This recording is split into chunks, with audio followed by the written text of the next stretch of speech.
Announcement is made that adequate notice of this meeting has been given and that it is being conducted in accordance with NJSA 10:4-6 et sec of the New Jersey Open Public Meetings Act.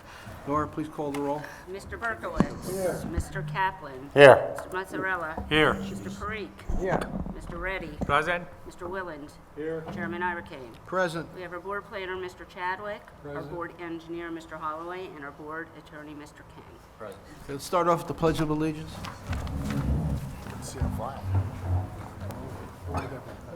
I pledge allegiance to the flag of the United States of America and to the republic for which it stands, one nation, under God, indivisible, with liberty and justice for all.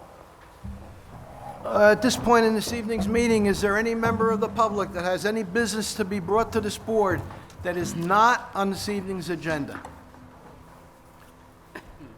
As far as I can see, there's no one. If, Chairman, excuse me, I hope you don't mind, if everyone in the first 3 rows here in this aisle with the gentleman with the blue shirt can move back. Thank you. I apologize. Okay, we got some resolutions to do real quick. 2329, Austin Murphy, Berkowitz, Parikh, Reddy, Woolens, and Irakane. Someone may move that one? So moved. So, all in favor? Aye. Anyone opposed? Okay. Then we have 23, 44, 45, 47, 48, 43, and 49. Berkowitz, Kaplan, Mazzarella, Parikh, Reddy, Woolens, and Irakane. Someone move those? So moved. Is there any discussion? All in favor? Aye. Anyone opposed? Okay. That takes care of resolutions, we have no correspondence, no business, and, are these more resolutions on the page here? I'm sorry? Are these more? All right, we did these.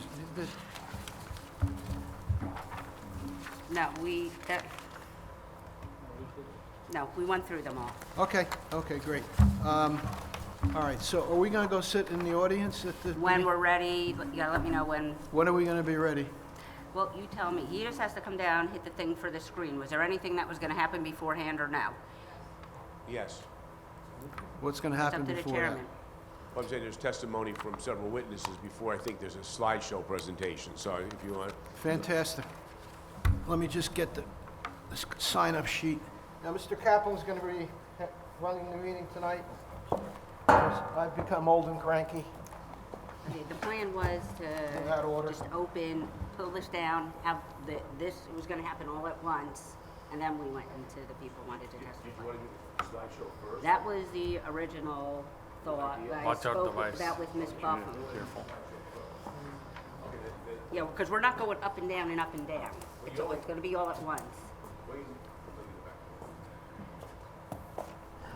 You won't need the slideshow for my witnesses, but if you want to do that first, I didn't know the order, so it's up to you. You let me know how you want to do Witnesses it. first, and then we'll do the side. Okay, fine. That's fine. Go ahead. Whatever's going to be Whatever you want. smoother, right? Let's do. I think it's whatever's easier if gonna- I just go first and go through my witnesses, Sure, okay? okay. So if I may, it's Ronald S. Heyman from the firm of Heyman and Fletcher.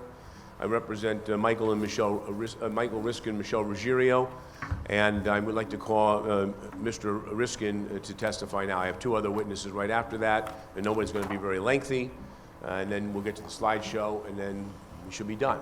So is Mr. Riskin an expert, any experts or just He's a factual? property owner. I'm sorry? Property owner. Okay, so it's just factual. Factual. Michael, come on up. Sir, could you raise your right hand? You swear affirm testimony about provided before the board is the true self you got? Yes. And your name, could you spell it, and your address? First name Michael, last name Riskin, Ryskin. Address is 50 Long Ridge Road, Randolph, New Jersey. Thank you, you're sworn, Mr. Chairman, the witnesses. Thank you. Can everybody hear me if I stand? Do you hear me from here? Okay, thank you. Yeah. So, Mr. Riskin, you just gave your address as 50 Long Ridge Road, is that correct? Yes. And last time you weren't here, but your wife was here, and we had presented it as an initial exhibit. We never got to that. One sheet of 4 photos. I think that was handed out, am I right? Did you know what it was marked as? Well, we didn't get to it, but you can mark it as OB1, I think would be the right marking, and everybody has that, I'm assuming? OB1 it'll be marked as OB1. All right, I'm gonna be utilizing this, so this is the photos that you're familiar with, am I correct? Yes, And it's 4 frames on one piece of paper. yes, Now, if I start on the left side, we'll call that A, and we go to the right side, we'll call that B, and we'll call the lower left C, and the other one D, okay? yep. So, just so a little bit of background, when did you and your wife purchase this property? January 2021. And where does this property sit in relationship to the applicant's property? It's directly, it's adjacent to it. It's directly west, I believe, of it. And is it adjoined to the, Yes, it yes. adjoins the property? The end of our backyard is one of the edges of the lot in question. And if you looked at what we marked as OB1, which one of the 4, does any of the 4 photos demonstrate that? Yeah, if you look at the top left corner, or A, kind of where the sun is, that would be the edge of the property. You know, all those trees in the, more or less directly in front of you, in the center of box A, those would be the trees on the lot in question. All right, and so is the property... And the same with picture C, actually, Okay. just from a different angle. And is your property buffered by trees? Yes. I know you're not a forester, but would you classify these as mature trees? Yeah, they're all 50, 60, 70 feet tall. They're all 50, 60 years old. What type of any wildlife do you encounter at your property? Tons of wildlife. We have deer, foxes, hawks, owls, some bears, actually, pretty much everything you can name. And you understand that a significant amount, according to the applicant, of the trees that buffer your property are going to be removed, is that correct? Yes. You've heard some of the testimony at that point. Do you have any concern with regard to what that may be doing, any impact that may have on your property once that's done? Yeah, I mean, at the very least, it's going to impact the sight lines. It's going to open up that entire back part of our lot. I imagine there'll be a lot more noise pollution when there's a lot of trees like that are gone. It's going to have some impact on all that wildlife down there. I'm not going to, predict what, but you can't remove that much and change the terrain that much without having a lot of impact. You walked obviously your property to the borderline to the Yeah. applicant's property. But is there a slope that goes downward from there? Yeah, again, it's a little difficult to tell from these photos. Well, I mean, actually, if you look at photo A, in the top left corner, you can tell just how steep the slope is because it looks like those trees are eye level, and they are eye level, but those are 50, 60 foot trees. So that's how steep the slope is as you go down the back of our property, is that 50, 60, 70 foot tree is eye level with pretty much where our house is. So it's a very steep slope. So we're clear with the board. Let's just go through the photos. So photo A, which is the left-hand corner, that's a photo from where on your property? That's directly behind our house. You're standing at the edge of our pool, which has the cover on top of it. You're looking down the hill, down towards the lot in question. And again, where that straight line of trees where the sun is, that would be where the lot in question comes in. And So that's looking, your back is to our house, your back is to the street, looking lengthwise down our property. What about photo B? That's pretty much the opposite. That's if you turn around and now you're looking up at the house. So in photo B, the lot in question would be behind you down the hill. C? C is relatively similar to photo A. You're just slightly to the right and you're standing on our deck, I believe. But again, same thing. You're looking pretty much that entire tree line in the middle of the photo directly behind the pool. Those are the trees in the lot in question.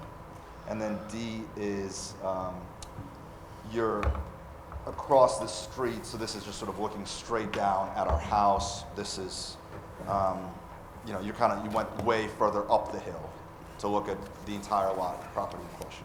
Now, is there a drainage pipe that borders between your property and the neighbors at 52 Yeah. Long Ridge? Yeah, so we're at 50. Our neighbors directly to our, if you're looking at photo A or photo C, the house to our left would be 52.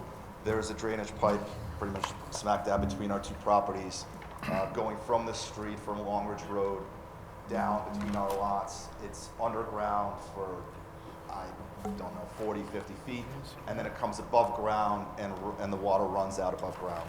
And does that run onto one of the applicant's lots? Yeah, it runs out, and then the water continues to drain, and it drains down that hill onto those lots in question, I imagine. And is that drainage in the area where the proposed wall is to be built by the applicant? Yeah, the wall would intersect that. I mean, the water's just when it rains, the water will just gush out of that because it captures a lot of the runoff from the entire street. Like I said, the pipe runs underground, and when it comes above ground, it just releases out. As it goes downhill, it would hit what looks like to be where the driveway is going to be of the property, the wall and the driveway of that lot in question. Now, you're not objecting to the applicant building the homes and where they had previously been approved, correct? Yeah, not in any way. The only objection is the current request, the placement. Yeah, the wall, the retaining wall, and the amount of changes to the slope. Chairman, I don't have any further questions of Mr. Risk. Mr. O'Neill, you have any questions? No questions, thank you. Any members of the board have any questions? No. Okay, next. Thank you. So, Mr. Chairman, I'd now like to call Emil DeVito, if I may. Okay.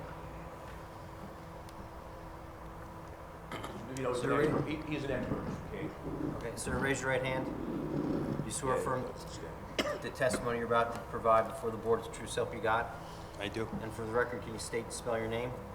First name is E, M as in Michael, I-L-E. Last name, D as in David, E, capital V as in Victor, I-T-O.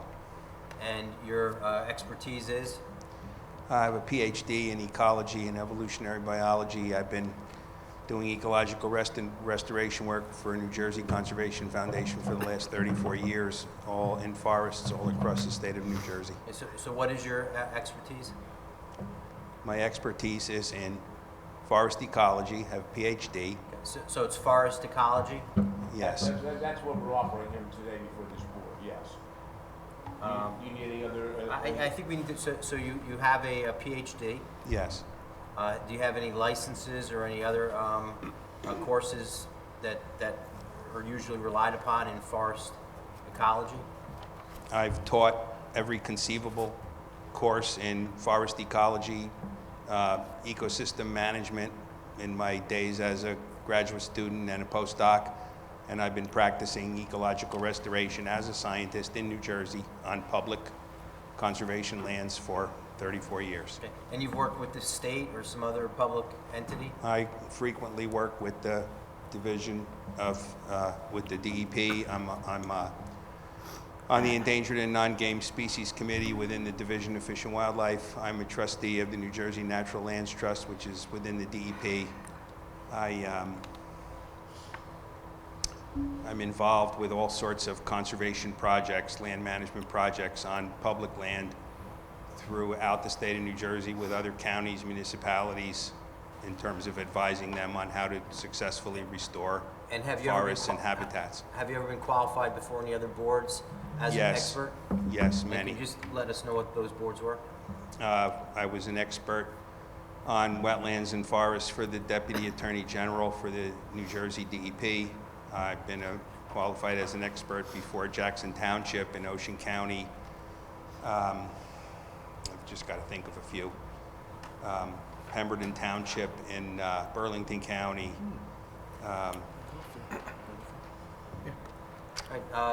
There are many others. It's just I have to actually try to recall them. Sounds good, sir. We will accept you as an expert. Thank you. But, Mr. DeVito, for the purpose of tonight, you had a chance to review all that's been presented to this board before, am I correct? Yes. And one of the topics that you and I discussed before was the applicant's request to remove approximately 400 trees and to replace them with two-inch saplings. Together. Yes. Okay, so can you give us your opinion with regard to what impact that will have on this particular area? Oh, by the way, did you have a chance to view this property, walk this property? Well, I didn't walk on the property. I visited the property from Greystone Park. I was visited there this afternoon and was taken up to the property line by Greystone Park personnel. And then I also visited the property from the backyards of some of the houses on, I think it's called Long Ridge Road. And I viewed the area, so both from the upslope side and from the downslope side, I viewed the forest in question. All right, so with the idea that there's going to be removal of trees in the statements that you heard from my client about the wildlife, can you present a position with regard to that to the board? Well, so the forest itself is on soil that's never been disturbed by any type of agricultural process. The soil horizons have never been altered.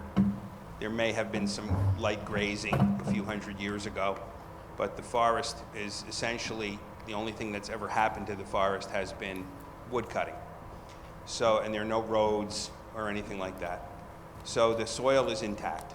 And what I understand that's going to happen is the entire property is going to be cleared and then regraded. So the current soil is going to be completely, there'll be upheaval of all of the different soil horizons, and then there'll be grading. And when that happens, native forest can't recover, because it's not the planting of trees. That's not how you recover a native forest. When you totally reconstruct the site with non-native soil horizons by jumbling everything up, it changes the pH, the nutrients, the acidity. Well, that's the pH. And what happens is that attracts alien invasive weeds. And in fact, everywhere adjacent to this forest, on the Greystone property, on the properties that have already been developed, where there's been soil disturbance in the backyards of some of the houses on Long Ridge Road, wherever the soil's been disturbed, there's no native forest regeneration going on. It's only alien Eurasian species, things like honeysuckle and Japanese stiltgrass, and a variety of other invasive weeds, especially some vines like Oriental bittersweet. So what'll happen is once trees are planted, and they could be a good selection of native trees, 2.5 inches tall, since there's going to be so much sunlight, the entire forest floor, it's not a forest anymore, the entire floor of that horticultural landscape planting is going to be overrun with native weeds. There's no way to prevent it. Anything native that tries to go will be completely consumed by the incredibly abundant deer herd. And so what'll happen is, over time, whatever is planted, without incredible amounts of maintenance, long-term maintenance for at least a couple of decades, the vines and alien weeds will overcome whatever's planted, and you won't get a forest back. So you'll lose all that ecological function. You'll lose all the biodiversity. It'll just be a collection of a few trees that manage to survive, and a pile of species from other parts of the world that don't have any, that can't play a part in the natural food web. So birds won't nest there in any kind of abundance, because there won't be any food. It'll just be a collection of plants and weeds from other parts of the world that don't support a food web or a food chain. And so you'll just end up with a completely depauperate biological desert with a few trees that might survive. And the trees won't survive very well, because it's a sunny, rocky, very dry slope with high exposure to sun and wind, and the trees grow very slowly, so that's another reason they'll be overcome by these alien weeds that are very aggressive. So it's just folly to think that any kind of tree planting plan is going to restore any kind of ecological forest function. Dr. DeVito, did you have a chance when you walked through, what would you estimate is the maturity of the existing forest there now? So there, as I walked around the edges of this property, I could see, huge red oaks, black oaks, some hickories, chestnut oaks, and they all grow at different rates. This is, as I said before, this kind of forest grows very slowly because it's a very dry, severe site, low nutrient site. And I would say that the canopy trees, the trees that are actually occupying the casting all the shade, the tallest trees, many of them appear to be between 80 and 125 or 30 years old. Some of them could easily be coppice growth from some wood cutting from before the Civil War, and look like they might be about 175 years old, or 150 to 175 years old. Once the trees would be removed and replanted, what impact would that have on any of the animal population in that area? Well, it's relatively small. It's a small area, so it will take away nesting habitat. I mean, the animal populations, the only thing that will happen to animal populations is that a few individuals will simply not have any nesting habitat, and they'll either have to disperse, in which they have to move into, into other areas that become overcrowded, But over time, if you could actually restore the forest, none of the populations are such that they couldn't recover. The problem is you can't restore the forest, you can't restore the food web. It'll become, between the driveways and the retaining walls and the landscaping and the deer, it'll simply become simply a suburban lot that only supports the simple species, the non-sensitive species that live, around people's houses, not forest species. So in your opinion, in the profession that you're talking about here today, the plan to remove these so-called about 400 trees and replant is not going to be successful, is that correct? The only way it could be successful would be vast investments of money and time and monitoring over the course of 2 or 3 decades. Ecological restoration is, a long-term process, and the only way it could work is if you actually have, huge amount of effort and money put into weeding the site, making sure that, the problem is that the soil is going to be destroyed by the grading. So that might not be able to ever be overcome. But, it's possible to get some semblance of a forest community, but it would take decades of work. You just can't do a planting and walk away and expect that to become anything useful at all to the natural community. Thank you, Dr. DeVito. I don't have any further questions. Mr. O'Neill? Actually, I do have a couple of questions. Mr. DeVito, I'm just curious. What do you think is going to happen specifically with lots 45.10 and 45.11, whether these are I have granted to or look at not? the diagram. I don't remember which numbers those are.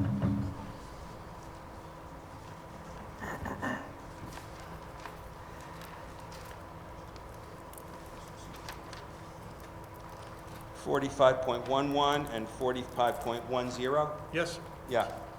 So, according to this grading plan, it looks like, virtually all of those lots are going to be cleared and regraded. There might be some small amount of those lots, I guess that would be beyond the backyards of the houses, that may not be impacted. But for the most part, those lots are going to be cleared and graded, and that's the soil destruction that I'm talking about. well, what is the ultimate fate of these lots? The ultimate fate. What's it's- going to happen with these lots? Looks like the proposal is that there'll be a driveway, a long driveway on each lot, and a turnaround kind of a driveway, and large houses with large yards. Right, so they'll be sold. I'm sorry? They're going to be sold to people, right? I would guess so. So they're going to be somebody's yard. Yeah.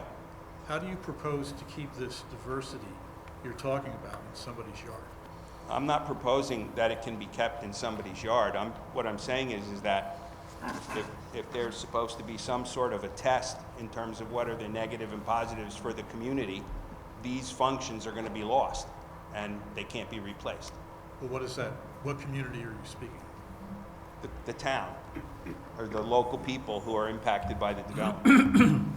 So your testimony is that the biodiversity which cannot be maintained in private yards is a consideration for the Board of Adjustment here today? Well, biodiversity impacts everyone, right? So if someone lives nearby or in the town or somewhere in New Jersey, the loss of biodiversity is significant. Also, the carbon that's stored on that forested slope is significant, and that carbon is all going to be lost. How and could you say that? Go up If- into the atmosphere. How are you going to maintain it on a private yard?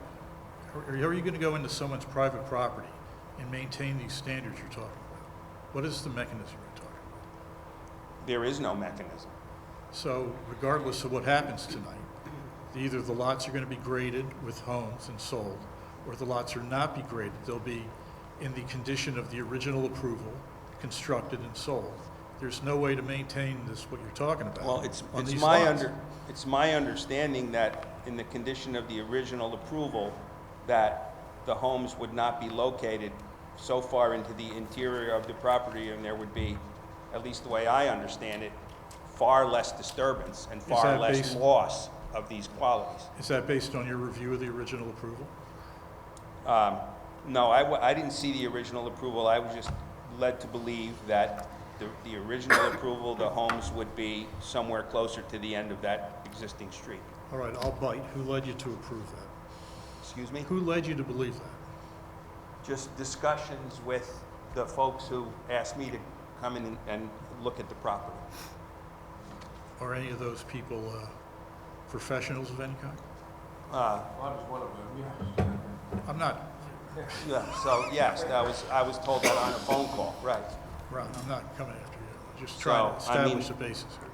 I'm just trying to, I mean, if I'm wrong about that, if under whatever scenario happens, the same amount of land clearing is gonna occur, then obviously it's the same. But I don't believe that's the case. Well, how would you maintain this biodiversity on someone's property? They can do whatever they want with their property, can't they? I don't know if you have ordinances about whether or not people can remove forest willy-nilly on their property. Is it just the forest, or is it the disturbance of the soil? You seem to be implying disturbance of soil. Well, that's right, that's a real important part of it, right? But if you don't remove a forest, it's hard to go in and use heavy equipment and totally change the entire slope and soil structure, right? So, but you don't have any idea I don't what the see comparison is? anyone on Long Ridge Road that has totally destroyed their structure of their forests in their backyards. But you because- haven't seen the original approval, so you don't know. You're just taking somebody's word. No, I haven't seen the original approval, no. Thank you. No further questions. Any questions by the board? I do have one, actually. Just out of curiosity, if any, what impact does clearing that land have on the forest that doesn't get touched? So if they regrade, clear parts of the forest, disturb it, as you said, down the line, is there any effect on the forest that's left untouched at this point? Yeah, generally, in eastern deciduous forest, upland eastern deciduous forest, when you have a fragmentation effect like this, where you make long inroads into an existing forest, most people feel as though the impacts of that fragmentation carry out about 1,000 feet. So that's how invasive species get in. It's just like, a nervous system. The more inroads you make into a forest, that creates a way for invasive species and various negative ecological processes to just, make their way into the forest. And generally, if you get more than 1,000 feet from the edge that's created, you can pretty much be assured in this part of the world that you're away from that impact. But if you're within 1,000 feet, you can find differences because of the edge that's nearby. Changes in wind, sunlight, nutrients, all sorts of things. Right. Any other questions by the board? John, any questions? The program that they're proposing involves fill of this property.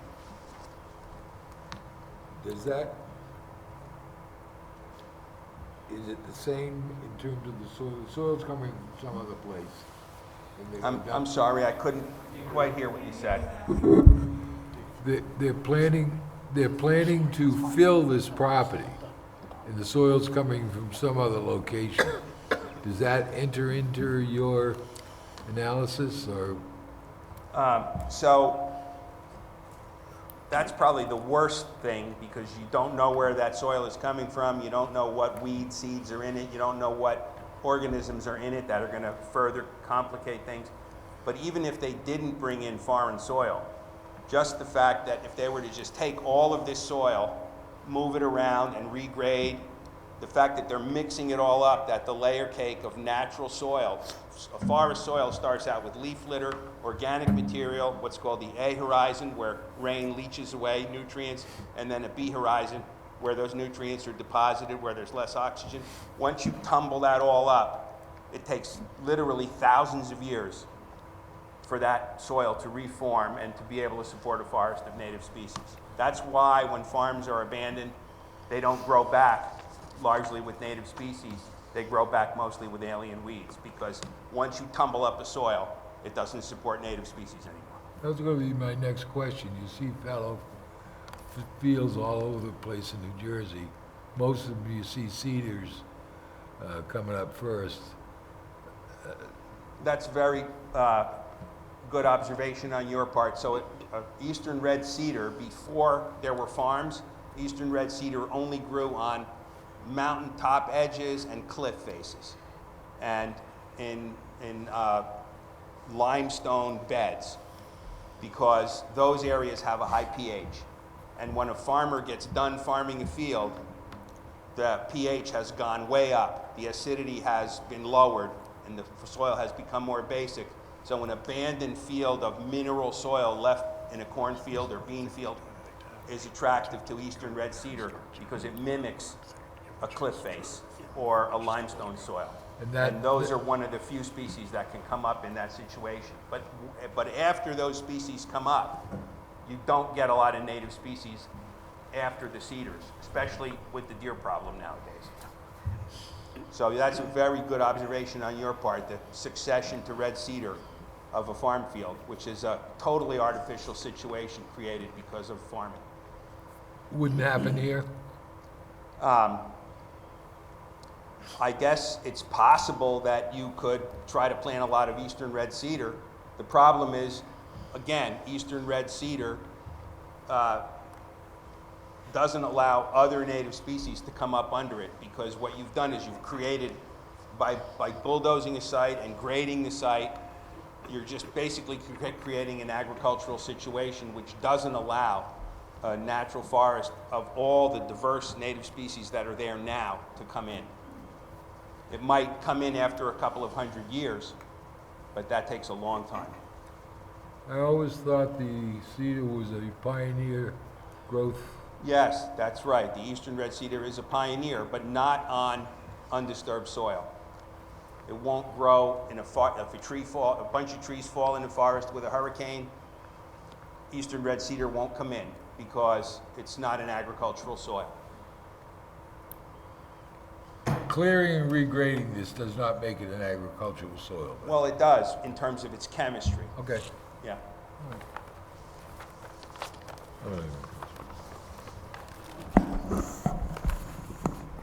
Any other questions from the board? Okay. Thank you. And my last witness, John Thonay. He's an expert, Peter. So raise your right hand. Do you swear affirm testimony you're about to give before the board is true self you got? I do. And for the record, can you state and spell your name? John, John, Thonet, Thonet. And your factual or expert? Expert. And your expertise is? I have a Bachelor of Science and a Master of Science in Forest Engineering from the State University of New York College of Environmental Science and Forestry, which is a special program, since the SUNY School of Environmental Science and Forestry happens to be on the Syracuse University campus. My program involved taking environmental science and forestry courses at the College of Forestry and engineering classes. Could you just At speak up in the Syracuse mic? We're having a University. hard time hearing you. Thank you. Yep. So my degrees really involve civil engineering, planning related to civil engineering, and forestry and environmental science. I'm a licensed professional engineer in the state of New Jersey and a licensed professional planner in the state of New Jersey. I'm also licensed as an engineer in a number of other states. Yeah, but your testimony tonight is? It really, my work for the last 43 years, I've What are had you going my to own testify tonight? company. What is he being called, Mr. Heyman, here for? Planning, engineering? Yes, he called me here for planning, but I would like to clarify that planning involves, depending on what the planning is for, it involves also engineering. It also involves, So he's going to be testifying about the municipal land use law, the different factors that go into planning? I'll testify regarding your steep slope ordinance and the criteria for being able to grant the variance, but I'll also be able to speak to the impacts, such as Mr. DeVito was discussing, of what they're proposing to do. Have you ever been qualified before any other boards in the state of New Jersey? I've been qualified before hundreds of boards in the state of New Jersey, yes. And you've provided planning testimony? I provided planning testimony, I've served as planner for towns, I've written. He's qualified. Thank you. We object. Okay. What board? Last board you testified from? You want to know the last board you testified before? It's actually been a little while, but it was in Princeton, and it was probably about a year ago. I'm 43 years in business and 73 years I was old. just asking about which board it was. Yes, but I was just telling you, I haven't taken any new customers in 8 years. I'm trying to let my business wind down. But Princeton was the last one, and that was quite successful. Which board? It was the Land Use Board. Okay. Object. Mr. Thornay, you've had an opportunity to review what's gone on here for the last several months, is that correct? I have. I was provided by my client with copies of the plans, the most recent plans, and I also took advantage of listening to the public hearings from July, September, and October, which I believe are the only 3 hearings. So with regard to let's cut to the chase. With regard to the critical steep slope variance that they're seeking, can you talk about that for a moment? Yes. From listening to the testimony in the previous hearings, I became aware that about 20 years ago, these lots were approved. And when they were approved, they had a limit of disturbance associated with them. And that limit of disturbance only allowed the disturbance of a relatively small portion of lots 45.10 and 45.11. The intent of that was obviously not to disturb the majority of those sites. The new plan is looking to modify that approval so that the applicant can disturb more than the area shown within the limits of disturbance. Those previously assigned limits of disturbance, incidentally, are on the plans that were submitted to this board as part of this variance application.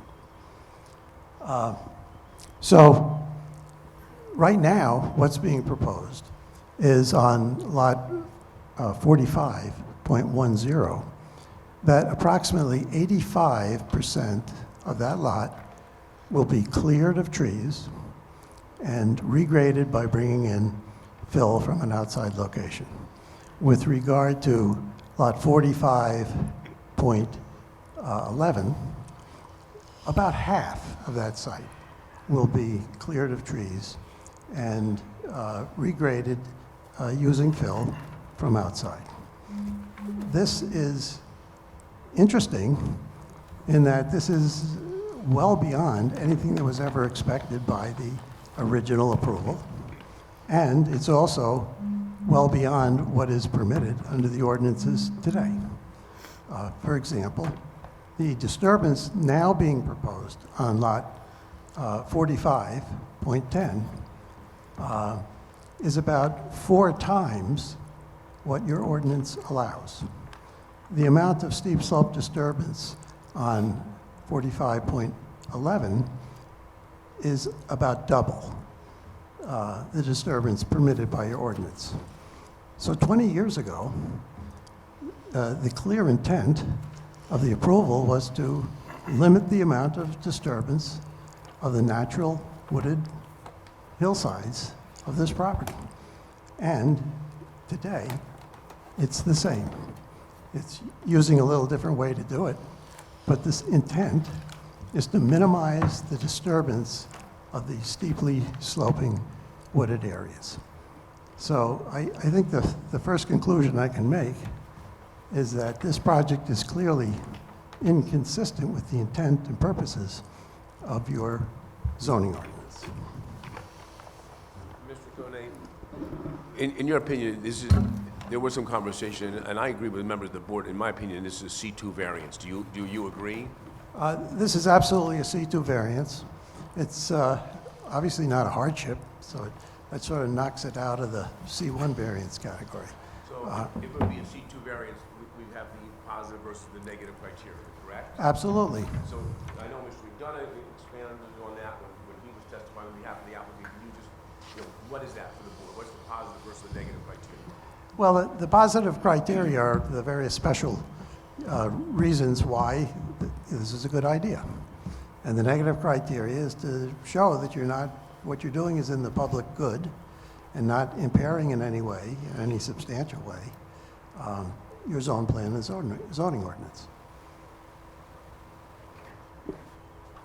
So after we've had the chance to review and listen to the testimony, can you, in your opinion, does the applicant meet the criteria necessary in that particular case in order to gain approvals?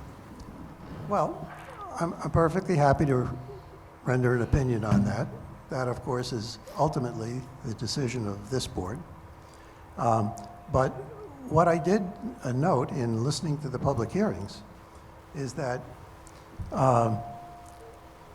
it's clear that the applicant's planner recognized that to clear all the trees and bring in soil and regrade good portions of these two sites, there would be impacts. He didn't go into details, but he said that would be mitigated because they're trying to do some good things. And one of the things they're going to try to do is restore the vegetation on the site by planting small trees, I think he said 2 or 2.5 inch caliper trees, and that ultimately they would grow about a foot a year, and in 10 to 20 years it would start to resemble a forest. I was interested in that, but I immediately spoke to the ecological experts that I know. You've just heard from one of them, and basically it's just going to be landscaping. It's not going to create a forest because the forest is established. The soils that are there are an important part of those. So this is just basically proposing to destroy a mature forest and fill it and grade it so that it would make a better home site. So that's really what it is. Without saying whether that's good or bad, that's what's going on. And if you want to restore a good deal of the vegetation on the property, certainly that would also be a good idea. But as Mr. DeVito just testified, you're never going to be able to turn this back into the forest that it is. So at best, you'll improve it. And I've been involved in lots of projects over the years, as Mr. DeVito has. Ecological restoration, which this is really what we're really talking about, takes a long time. And basically, there are rules on how you do it. They're not municipal rules, they're just rules that are followed in the business. And you pick a reference site. That's a site that's relatively undisturbed, right? No invasives, mostly native species, no infestation of insect pests, and so forth. And that's becomes your model. And so when you have a restoration plan, you actually have a physical plan of goals and objectives you want to achieve. And then you execute it by doing your plantings. And then you revisit, usually every 3 years, to see how you're doing. And if it's working fine, great, but usually it's not. So we do what we call adaptive management. And we change what we're doing to try to achieve the original goals of the restoration plan. And this can go on for decades before you actually accomplish what you're trying to. Very hard to do when it's a private landowner. Because the private landowners, I don't think would have any requirement that they do that. And so my point is that even though clearly the applicant, Losing your voice. yeah, sorry, even though the applicant is trying to mitigate for the damage that will be doing, it's probably not going to happen because there's no mechanism to make it happen. Whereas if it were approved under the original approval, and they built it, the disturbance limits would remain the same, and the rest of the property could not be disturbed. So they're not proposing something that's better than what was environmentally, certainly, than what was originally approved, and they're not proposing anything that's in accordance with the existing steep slope regulations. So I don't see any basis for a conclusion that this won't significantly impair your zone plan and your zoning ordinance.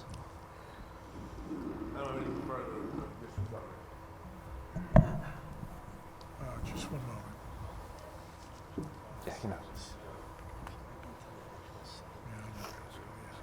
No questions. Okay, questions from the board? No questions.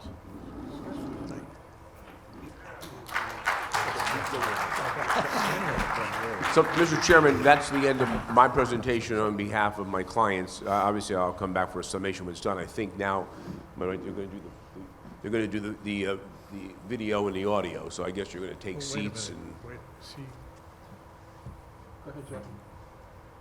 Is the proposal here to let the members of the public do their commentary, Ron, and then you're going to do a summation based on yours and theirs, or? I'm going to or do you my gonna do your summation. I'm going to now? hopefully, Joe, do my summation before they comment, because I hope that will end some of that. But I think there's some members that have a drone slide and some other visual slides, and I think they've been advised that they are going to be permitted to show. So And I Ron, think- on behalf of your clients, you have two clients. Are you done with your presentation? You're part of the application? Yes. In opposition?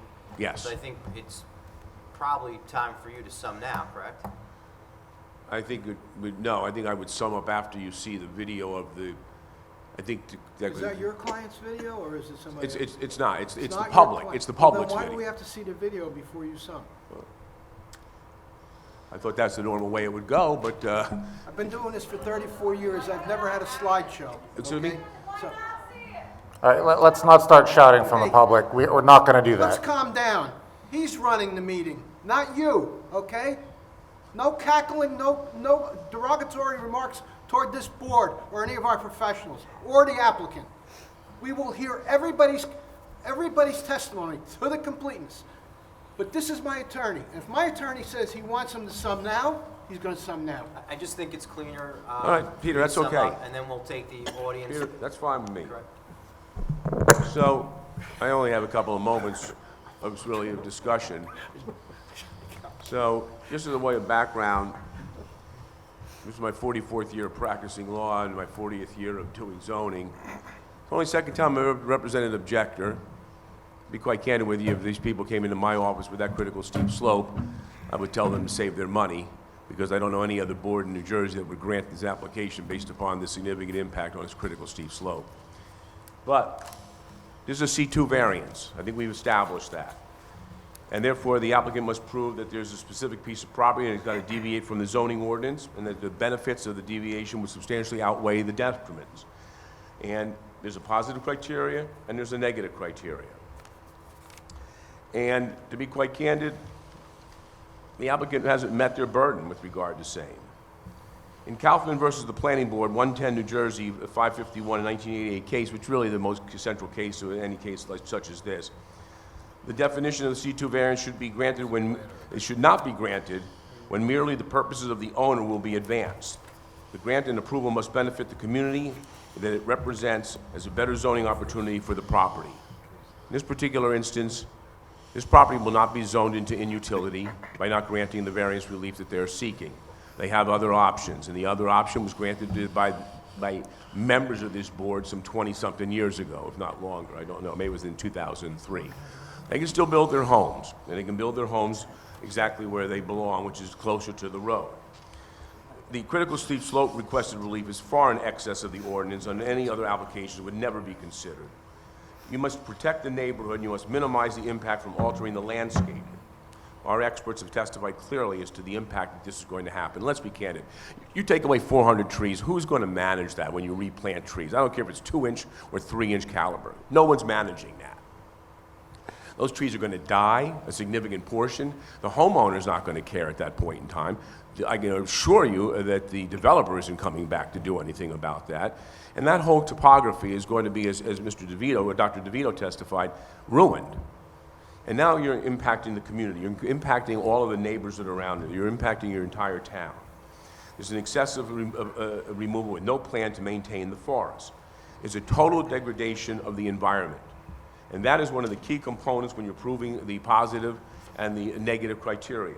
You must protect the environment, and you cannot degrade the environment. And that's what you're doing when you take away these trees.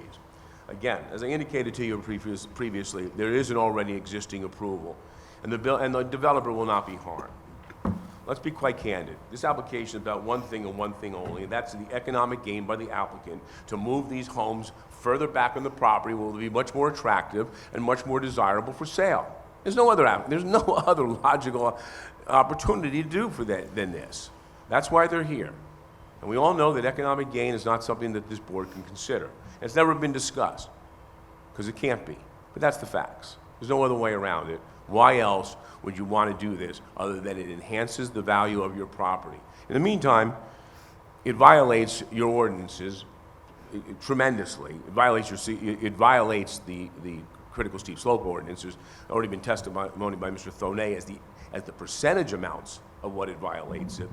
And it also violates every other, the community at large. They have not proven the positive versus the negative criteria by any stretch of the imagination. And for those purposes, I think that this board has to deny this application. Thank you for your time. So at this point, we're gonna head down and watch a video. So who's the author of that video? What person from the public? So you, but There's several authors. so who's going to present it? Several people. They're on that list that Mr. Vice Chairman asked Are they the next for. people in line?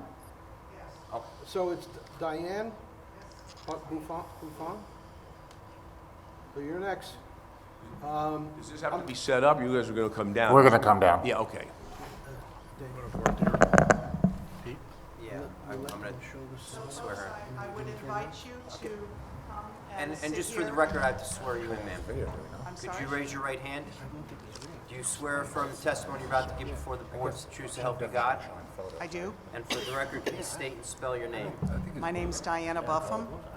Diane, what's your last name? Diana Buffum, B as in boy, U, F as in Frank, F as in Frank, U, M as in Mary, And your address? 51 Long Ridge Road.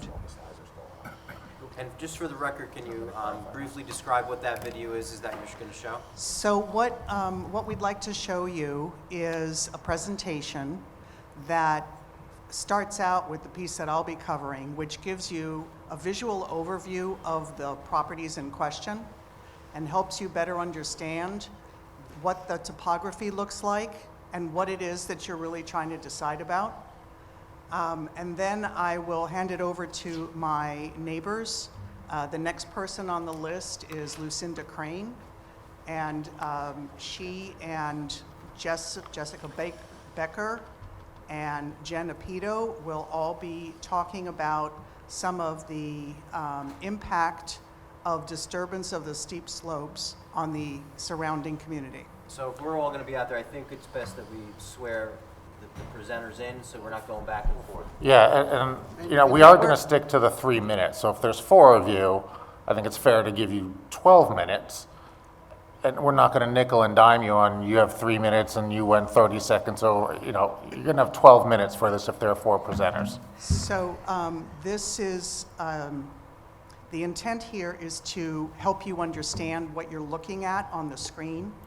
And it's more than just putting the screen up and saying, okay, this is Exhibit 1 and it was taken at such and such a time. We'd like to explain what you're looking at. And I so understand, that but may that's take a all little part bit of, that's longer. gonna have to be part of your 3 minutes. That's what we agreed to. So you so have this 12 is- minutes total. So this is considered part of our statements? Well, not right now. We haven't started the clock yet, but Okay. It's your statement. yeah, It's your statement. that's exactly what you're doing. Okay. So But I would You imagine wanna- you can do that in 12 minutes. we'll do what we can. Speak fast. So I just want to swear in the other three presenters. So Okay. who would be the second presenter? The second presenter?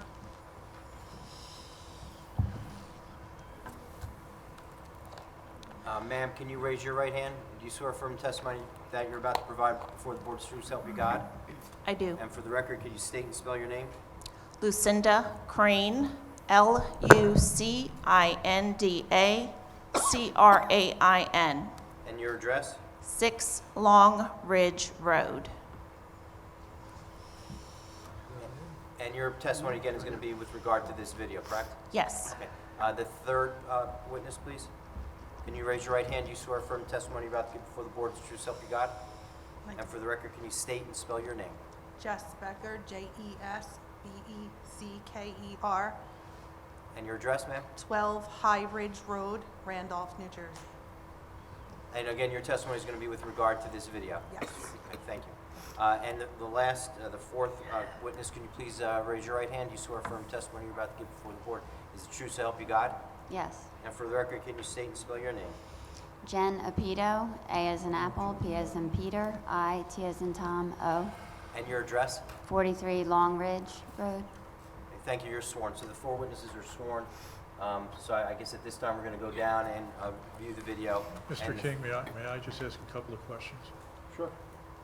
Who prepared the video? Who operated the drone? My name is, can you hear me? My name is Aaron Lehman, and my husband, Guy Lehman, prepared the drone footage. All right, so you're familiar with the footage that's in the video we're about to see? I was with him, yes.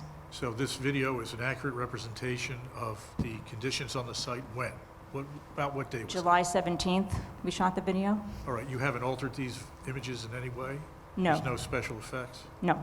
Thank you, Mr. Chair. No objection. Thank you.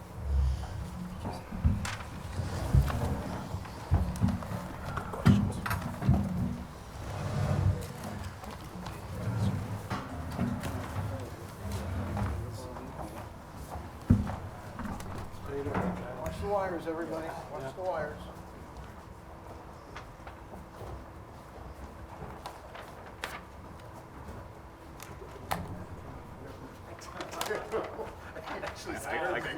I'll get that sometime.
This comes off.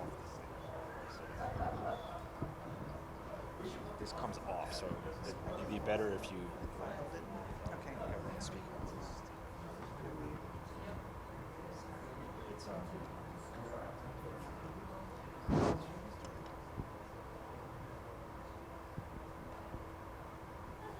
So while this is booting up, I just wanted to let you folks know that we're going to start out with actually an exhibit which Mr.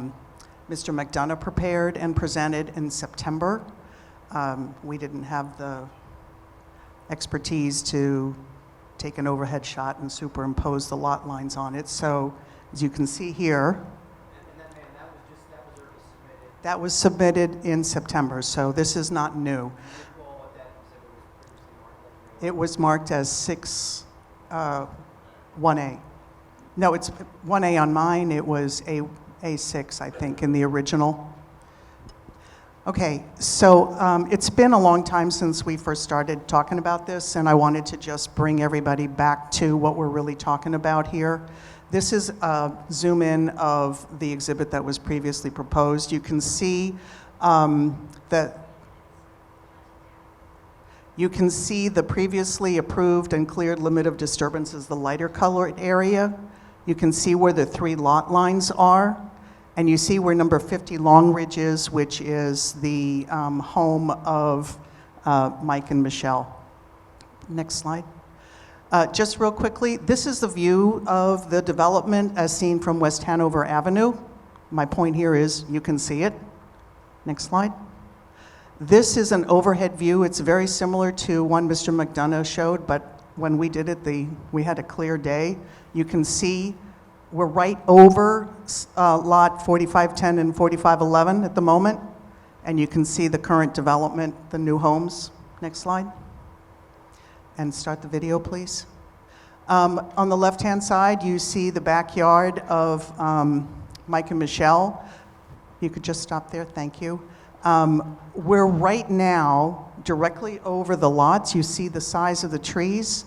On the left-hand side is where the retaining wall that's 8 foot high and 200 feet wide feet long is gonna be. And as you go along, you'll see on the right-hand side, here we go. On the right-hand side is 4509. We're now zooming in to see that all these trees are what's gonna be removed. You see how big they are and how thick the forest is, and if you could stop right about there, thank you.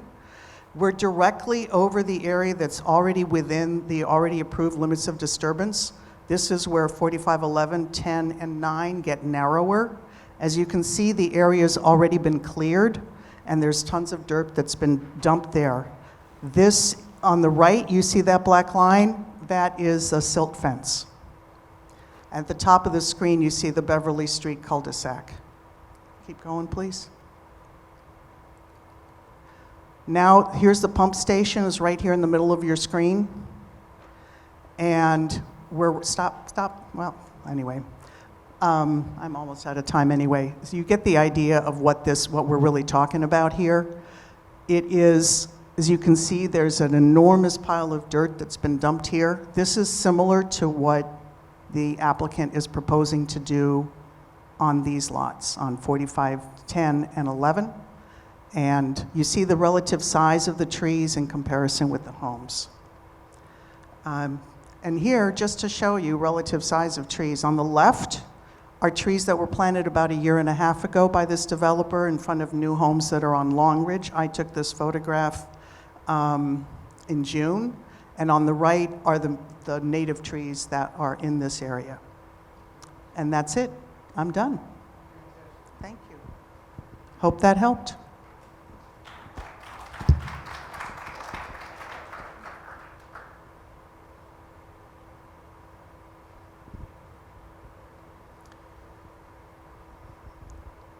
These slides show the sediment that has happened on the ridge, the issues with sediment from the piles of dirt. This first slide shows from the Greystone viewpoint of the ridge.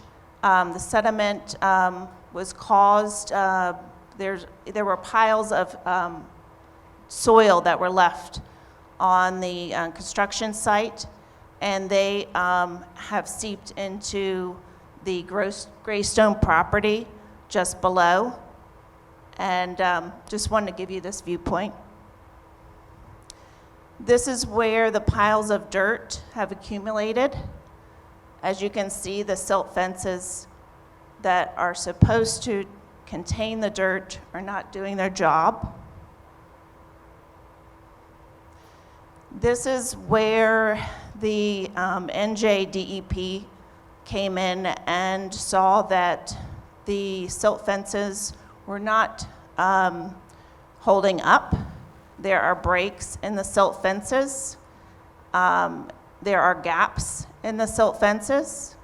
In June, there was an attempt to restore the silt fences, but the sediment kept coming.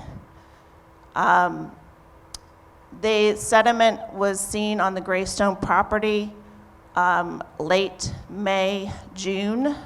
It was reported to the NJDEP then, and the Morris County Soil and Conservation District. This area shows the wetlands just below the construction site. Please note the NJDEP capped landfill. The landfill that you see there underneath that area is a facade of the old dormitory from the old hospital. It was not to be touched for 30 years. As you can see, there is a gully there. That is one of the gullies that was created from the rivers that came down from the construction site of sediment. There is another river that went directly into the freshwater reservoir on the main campus. These are just pictures of the gullied landfill that was not to be touched for 30 years. This is just a measurement of the construction site to the freshwater reservoir. It's about a 1/4 mile, so you can see if there are 2,000 loads of trucks of more soil to come, where they might land. This is an aerial view from the Greystone property. As you can see, the construction site in the at the top and the reservoir at the bottom. This is the damage to the freshwater reservoir on the Greystone property main campus. It was a clear reservoir. As you can see from the property, there's an outlet to the tributary that runs to the North Branch Whippany River, and you can see the sediment in the stream of the North Branch Whippany watershed. I'm finished. Thank you.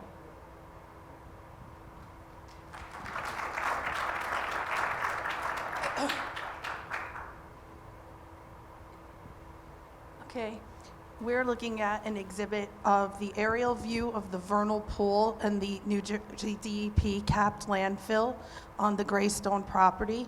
In the oval is the vernal pool area that is wet in the springtime. This is a state-identified vernal pool, and it also has a buffer zone of 1,000 feet. This is an aerial view of lots 4509 through 11 in relationship to the vernal pool.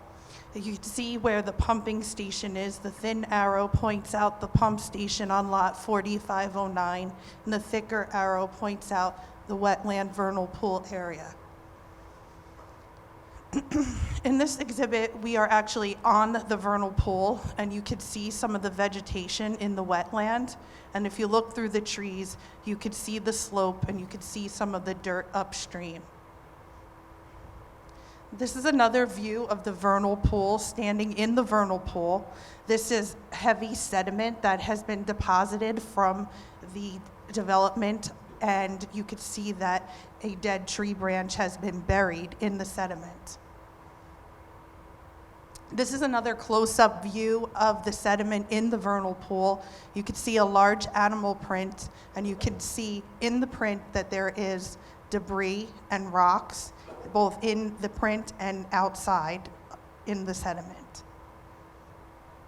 This is another close-up view of the actual sediment deposited. You could see the smear of the debris that's in the sediment, as well as many animal tracks, and this is standing in the vernal pool.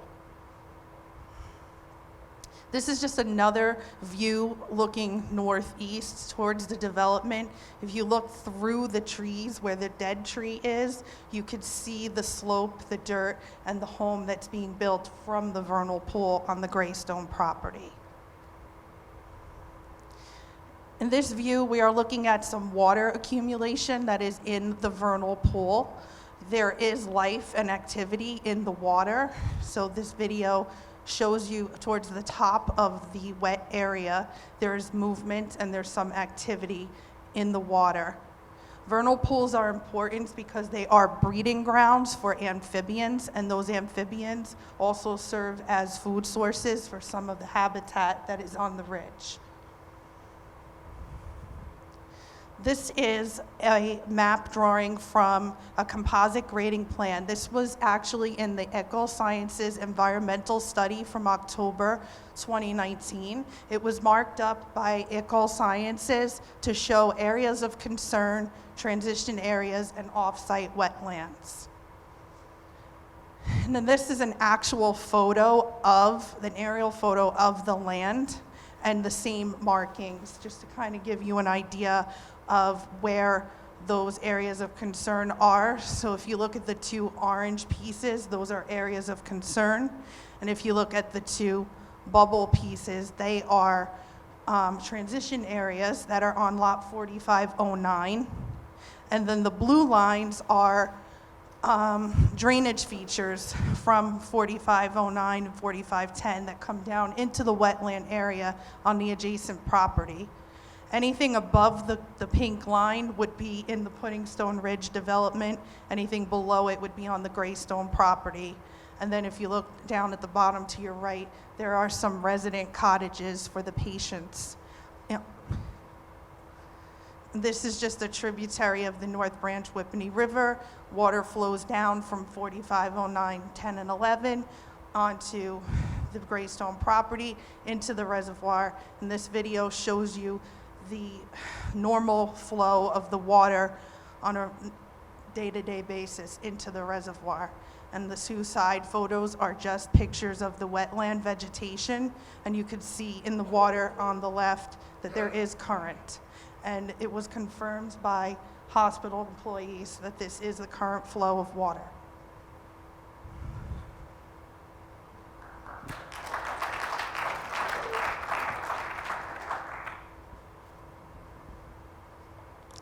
Hi, I'm just going to be going over the non-human inhabitants of the Puddingstone area. Puddingstone animals include animals pictured here, as well as coyotes, bobcats, opossums that are rarely seen. They don't want to be seen, they want a place to hide to be safe from predators or hidden while hunting for prey. Large mature trees and understory plants help provide homes and hiding places for these animals. A bear walking through our neighborhood easily disappears into the woods. Coyotes and bobcats are key predators of deer and help to naturally regulate the overpopulation problem in New Jersey. Destroying their habitat makes the deer problem worse.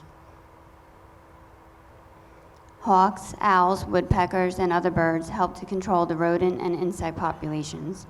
We know ecosystems rely on a balance among the different species in order to maintain the environment. Cutting down mature trees makes it impossible for these animals to survive and destroys the balance of the ecosystem. We know this, yet we continually allow it to happen. In Puddingstone, we have areas of natural forest that allows animals to pass through our neighborhood virtually unseen. Nature can take its course without scaring residents or interfering with our lives. Allowing this developer to clear-cut these remaining lots would take away a natural wildlife corridor that allows the animals to safely reach Central Park of Morris County. Replanting saplings does not help the existing animals. The promise of reforestation would depend on the new homeowners to allow the saplings to grow rather than pull them out, which they can do legally.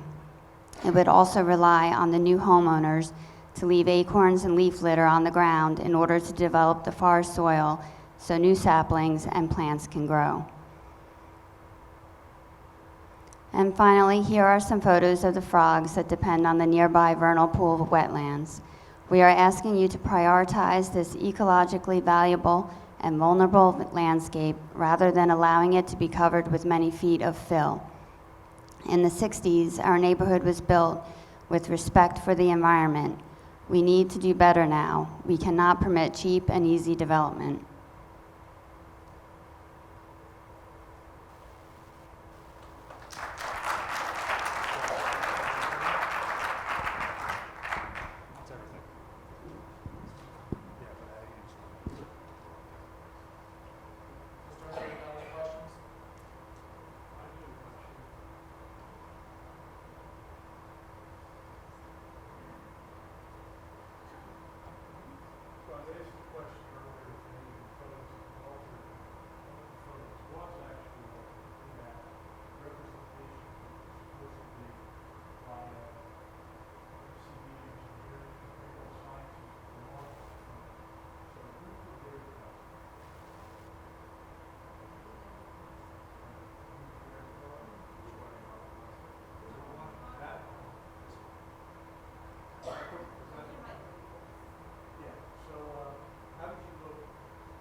Okay. Okay. So.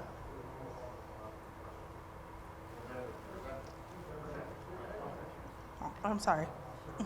That's okay.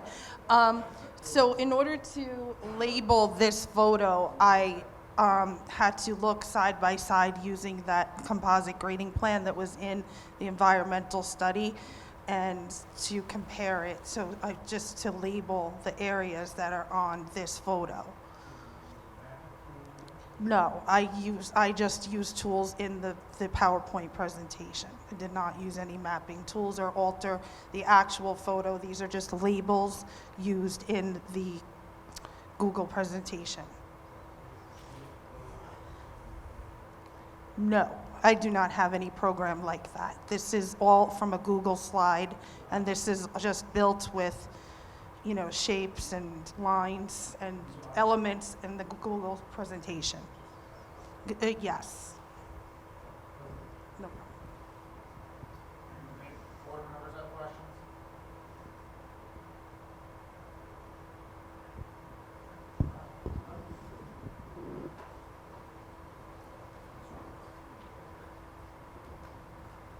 We're going to take a 5-minute break and then we'll continue. Excuse me, Mr. Captain. I do have that.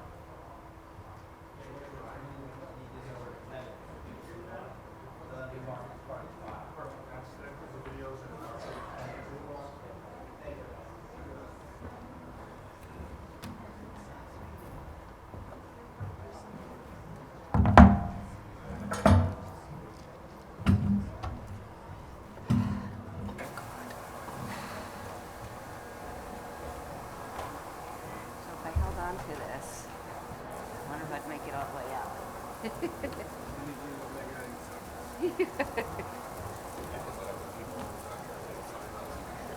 Yeah, sure. Yeah, I know. How many more people? Yeah. 15, 20. No. Where's that list? I'm okay. How about yourself? Doing my best. I approved it, or I had to do it. I'm past, yeah. Last week. Dave.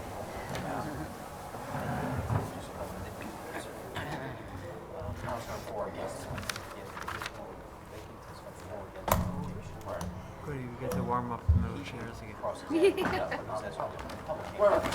I like those seats better. That's okay.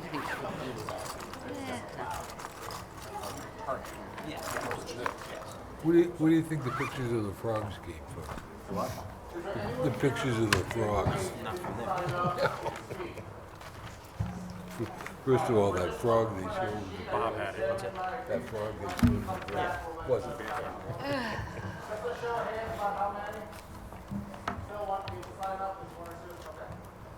Give us a minute to find that sheet.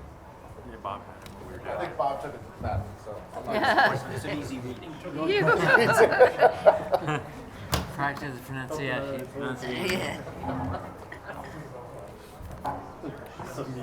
Yeah, it'll be here, it'll be back. It just left for a second. I guess so. He doesn't trust anybody with that list.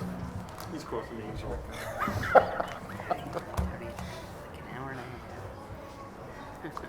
All right, so what I've never done a Sudoku puzzle. Okay, so Hope you didn't there's take any notes 9 down there. squares, Right. and in each square is 9 more squares, 9 boxes, and in each of the boxes has to go 1 through a 9 in here. You can only have, you can't have any duplicates, so you can only have a 1 through 9 here, 1 through 9 here, 1 through 9 here. Cool. I like these. It's definitely That's where you live, right? you know, it makes you think. You can't have any All kind right. of duplicate numbers or numbers next to each other. All right. All right. I was just curious how it worked. You should try someday. You'd be tiring. Give it a shot. And they start like real easy. This one's a harder one. Have a go, Ron. Good I've been playing it for years. There's some books that have that, like the puzzle itself is like all like crazy, but you can still do only the 1 and 9, you know, and everything. No, I passed. Oh no, it's fun. So it looks like they turned the lights on for John. Yeah. Well, he's saving them some money. Just keeps your brain active.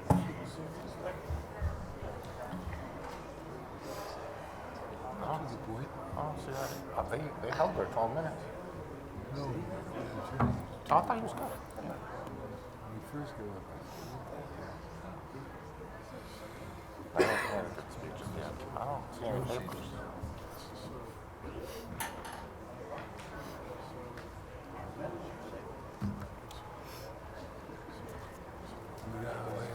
Chairman. I don't go for teachers' convention. There's a. You guys can talk. I'm not in that union. But there's a principals convention down there that I go to. Oh, really? Yeah. I lost way too much money this year. So I left a day early because I didn't trust myself. It's like I gotta go.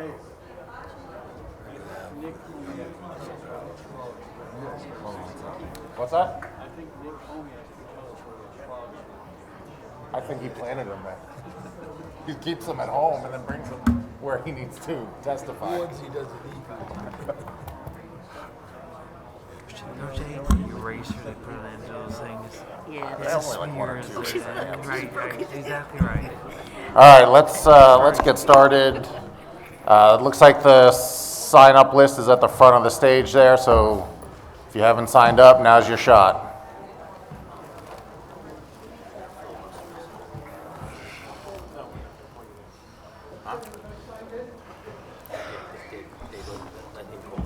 You don't want to touch that paper.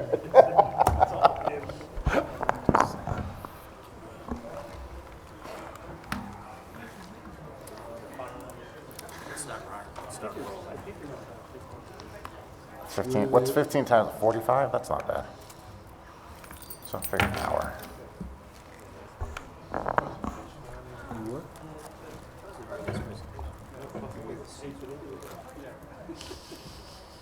I think we're limiting it to 3, right? Those plastic erasers are the best. I'll see what he's. Turn it up. What time's Fargo? I hope not. We good? All right. Who's number 5? Oh my God, what over they added to. I guess it's some show.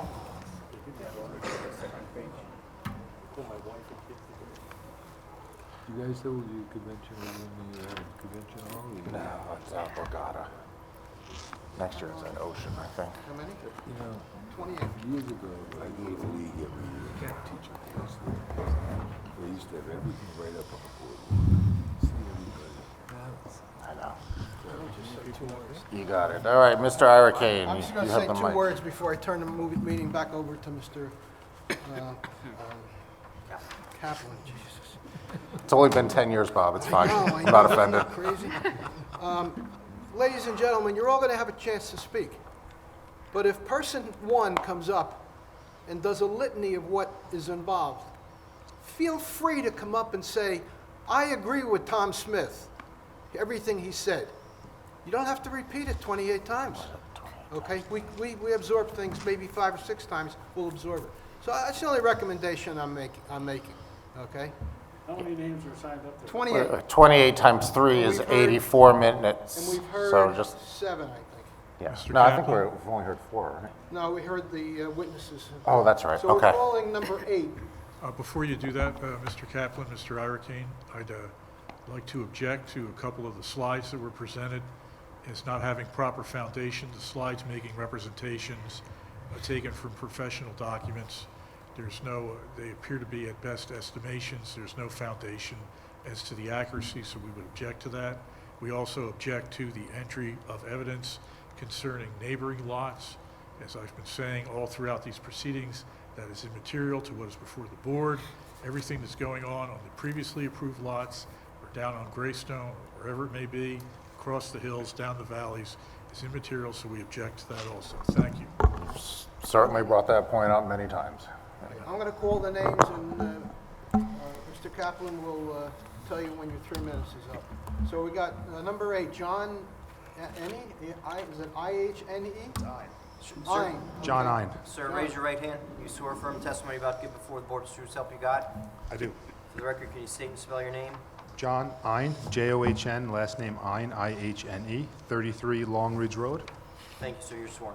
Great, thank you. So, just wanted to, as president of the Puddingstone Community Club, not representing them here, but we do have a petition that was signed. I'd like to take this opportunity to present the petition, if that's allowed. No, can't do it. That is not allowed. Okay, well, there is a petition with over 600 signatures on change.org against opposing this activity, as well as a community of 100 homes in Puddingstone Heights. I moved to Puddingstone Heights about 6 years ago. Moved there because of the landscape, because of how beautiful it is. Because of when I moved in, I was greeted by many of the neighbors and members of the community club explaining how nature is important, how important the trees were that the developer of old Puddingstone Heights, where we live, the 100 homes in the community, how the developer left as many trees as possible when they developed that in the 60s and 70s. This development here, in order to clear cut all those trees, it doesn't fit in with the rest of the community here to that extent.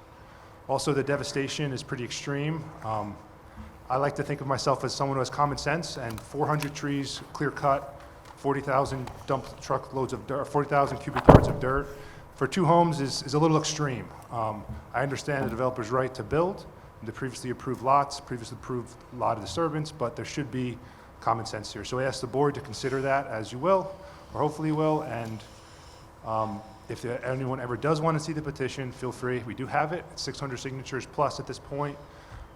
Much time taken by the community who really, really value nature. Puddingstone Heights, as Jen mentioned in the presentation, is really important to us to have that nature on the mountain up there. So just wanted to say that, and that's all I had. Thank you.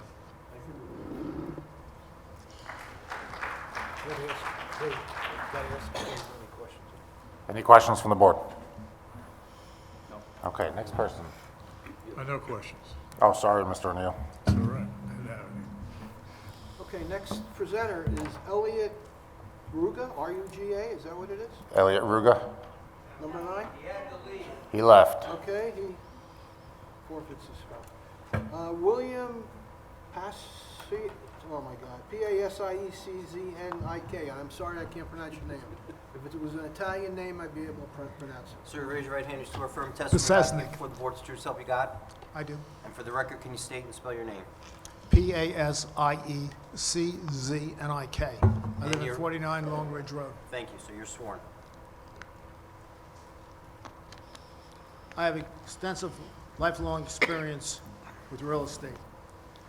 I was employed by a Fortune 100 life insurance company for over 23 years I was an officer with this company. One of my duties was to review the values of packages of jumbo residential loans purchased from loan originators, which were primarily commercial banks. These properties were located throughout the northeastern United States. The analysis included analyzing economic and environmental factors that could affect the property during the life of the loans. I have reviewed approximately 1,000 properties with an aggregate market value of in excess of $500 million. This proposed development is the worst property I've ever seen. When you build on extreme steep slopes, you will end up with extreme problems with the property and with the neighbors' properties. You don't have to be a civil engineer to evaluate the situation. All you have to do is have common sense. Every environmental agency which has jurisdictions over this region is against the proposed development, including the Whippany River Keeper, the Passaic River Coalition, and the Highlands Council, which is paying for part of the legal cost for the Puddingstone Heights community to spend in fighting this development.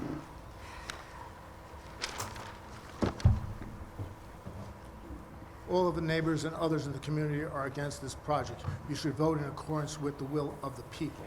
The Board of Adjustment members should represent...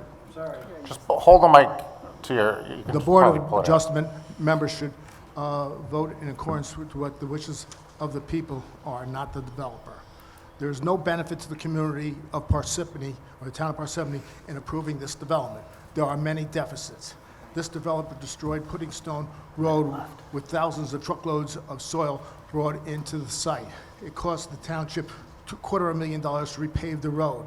By bringing in 2,000 truckloads more of soil, they'll destroy the road again, and this time it'll cost $250,000 to replace the road, which will increase the tax burden for the homeowners in the town. The developer's landscape expert is totally wrong when he said that in 10 to 20 years, the entire hillside will substantially regrow. You don't have to look at the massive destruction. All you have to do is look at the massive destruction of the hillside in the Watchung reservations where Route 78 was constructed 12 miles from here. 45 years later, 20% of the hillside is a rock pile of rubble. The vegetation is only partially regrown, and Surprise Lake at the bottom of the hill has to be dredged because of all the sediment. The same thing will happen here. No one alive in this room will see in their lifetime the hillside regrown to the way it is today. That's your three. Is it? Thank you. Number 11, Vicki Williams. Yeah, we gotta do questions, Mr. Ira Kane. How long have you been doing this? Oh, well, I'm sorry. Mr. O'Neill? No questions, thank you. Board? All right, Mr. Ira Kane. Ma'am, you raise your right hand, you swear firm testimony you're about to give before the board is true, so help you God? Yes. And for the record, your name is Vicki Williams? Vicki Williams, V-I-C-K-I, Williams, W-I-L-L-I-A-M-S, 41 Long Ridge Road. Thank you, ma'am. Can You're you hear sworn. me? Can you hear me okay? Yes. Okay. Hello, my name is Vicki Williams. My husband and I live at 41 Long Ridge Road. We moved to Pudding Stone 33 years ago from the flat plains of the Midwest. We fell in love with Pudding Stone because of the beautiful setting with all the trees and privacy and a neighborhood on top of a 1,000-foot mountain. Our realtor told us that Parsippany was designated a tree city, and it has now been a tree city for over 45 years. We should all be proud of that. We have mature, dense woods with our houses nestled into our lots. Several years ago, at the end of our street, we were all horrified that the trees were clear-cut to create a space to build houses as an extension of Beverly Street. That end of our neighborhood is now opened up, and we have lost privacy and the charm of our quiet, private neighborhood. We can see straight onto the many new houses on Beverly Street. At that time, hundreds of trees were cut down and replaced with about 16 maple saplings at the 3 houses at the end of our street. The poor people who moved in have no shade at all, which is very different from the rest of our neighborhood. According to the Arbor Day Foundation, which Parsippany is also part of, as a requirement for the designation of being a tree city. The oak is the most carbon-absorbing species in our area, converting CO2 to oxygen. In addition, the oak tree reduces energy consumption by 25%. It provides cooling. We are about 10 degrees cooler than down in Morristown. The trees also provide soil stability in our rock-laden mountainside. The oak tree is the most dominant species of trees in Pudding Stone, and we'd like to keep it that way. For 33 years, I have loved driving up West Hanover Avenue, seeing all the trees, and knowing that this is my Pudding Stone neighborhood. Now, however, the view is marred with a new development on Beverly Street, where clear cutting was allowed. That being said, We are not sure why the board would possibly consider allowing any developer to cut down over 300 trees from our ridge. To remove the trees would be akin to creating a gash on our ridge, such as the one allowed to be developed in Morris Plains called Powder Mill Heights, which happens to be an eyesore that everyone dislikes. According to the New York Times, in 1994, Powder Mill Heights was called the monstrosity on Wat Nong Mountain and is the most outstanding example of inappropriate suburban development ever to be built in Morris County. I have the article if you're interested. Please don't let this happen again. Thank you. Perfectly timed. Any questions, Mr. O'Neill? No questions, thank you. Questions by the board? That's okay. I'm ready when you are, Coach. Put me in, Coach.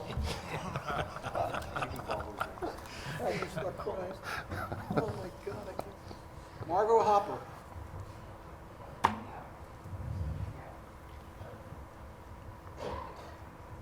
Ma'am, if you could raise your right hand, you swear affirm testimony you're about to give before the board is true, self you got. 28. I do. And for the record, could you state and spell your name?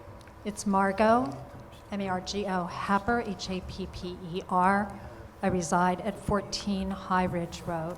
Thank you, ma'am. You're sworn. Thank you.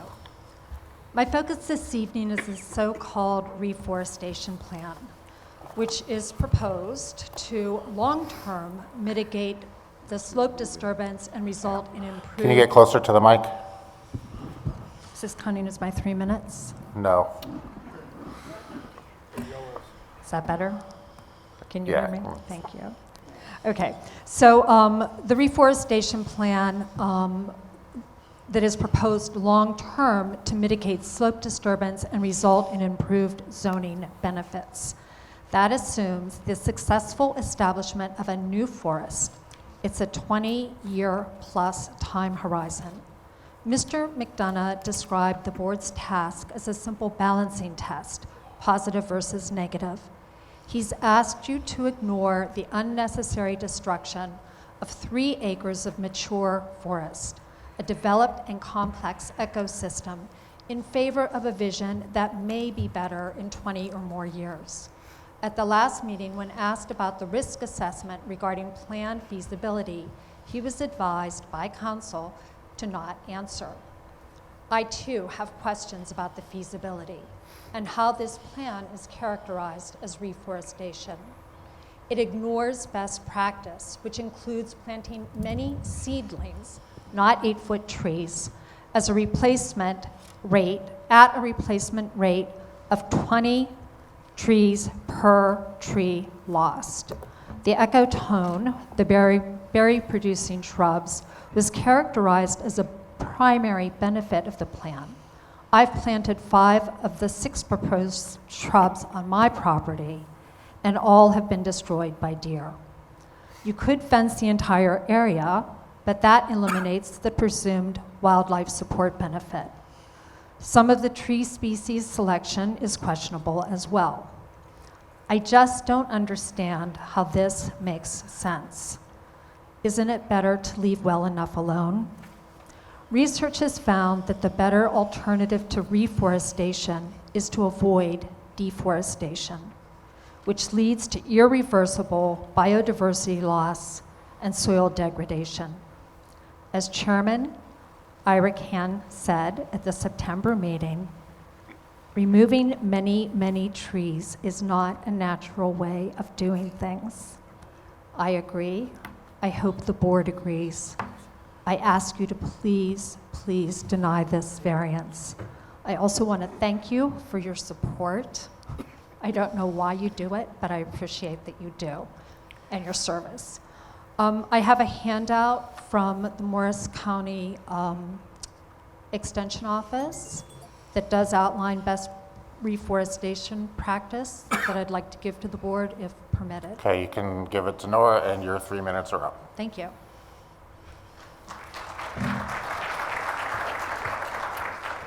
Joe? No questions, thank you. Board? Next. Next, Gretchen Varga. Ma'am, you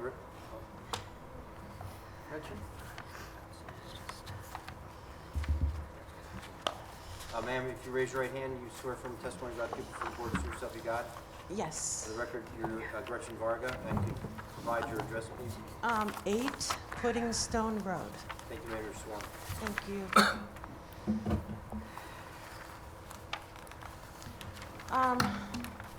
I've lived on Puddingstone Road for 30 years. Like my neighbor, my family and I moved onto Puddingstone Road because of the quietness of the neighborhood and because of the trees. I'm just curious how the applicant knows that the next homeowner at the end of Beverly would want to have a clear-cut property. I mean, wouldn't that be something that the homeowner and the property owner would decide? Do you need to take down 400? Can you get a little closer to the mic? Sure. Thank you. Would you need to cut down 400 trees, or can you leave that up to the property owner? It doesn't make sense. The second thing I'd like to point out that this is a huge inconvenience, a lot of noise, a lot of dirt for 2 houses. What the variance is requesting, the houses are in place, that's already been approved. What the variance is requesting, that these 2 houses have longer driveways. So what we're looking at is cutting down 400 trees, bringing in thousands of truckloads of dirt, inconveniencing neighbors, all for 2 longer driveways for 2 houses. To me, that just doesn't add up. Thank you.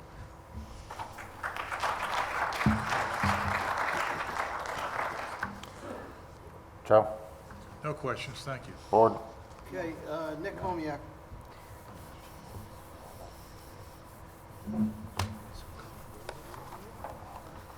Nick, you only get 2 minutes. Nick, I was hoping to get 5. Nick, you raise your right hand, please. You swear firm testimony about to give before the board is true self you got?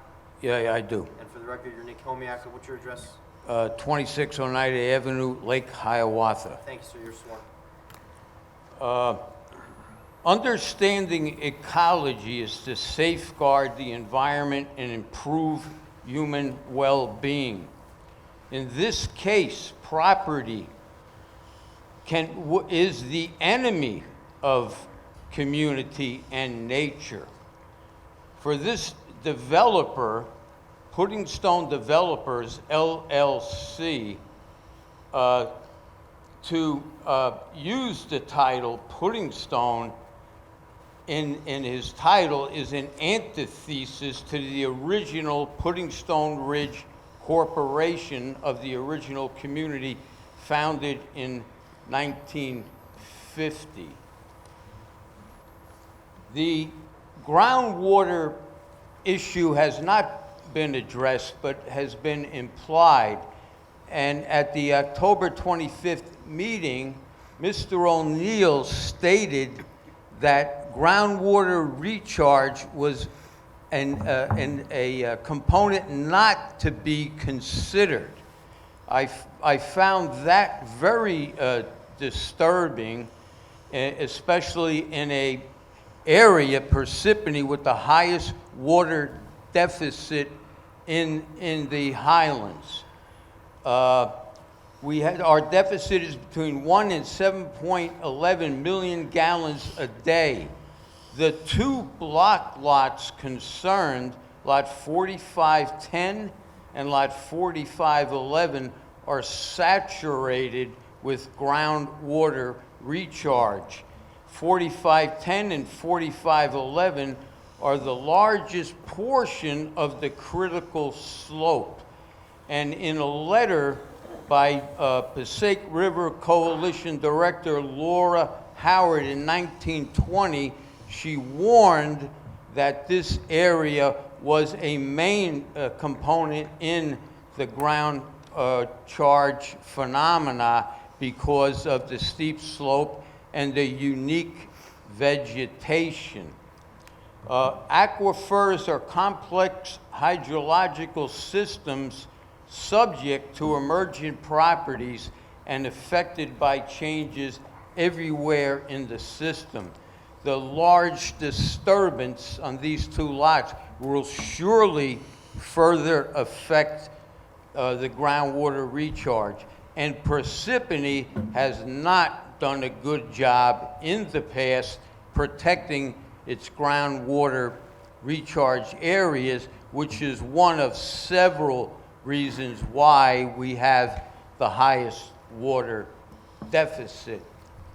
The other disturbing factor was the idea that any... Nick, that's 3. All right, I'm done? You're done. Yes, sir. All right, thank you, Nick. Any questions? No questions, thank you. Board? Richard Green?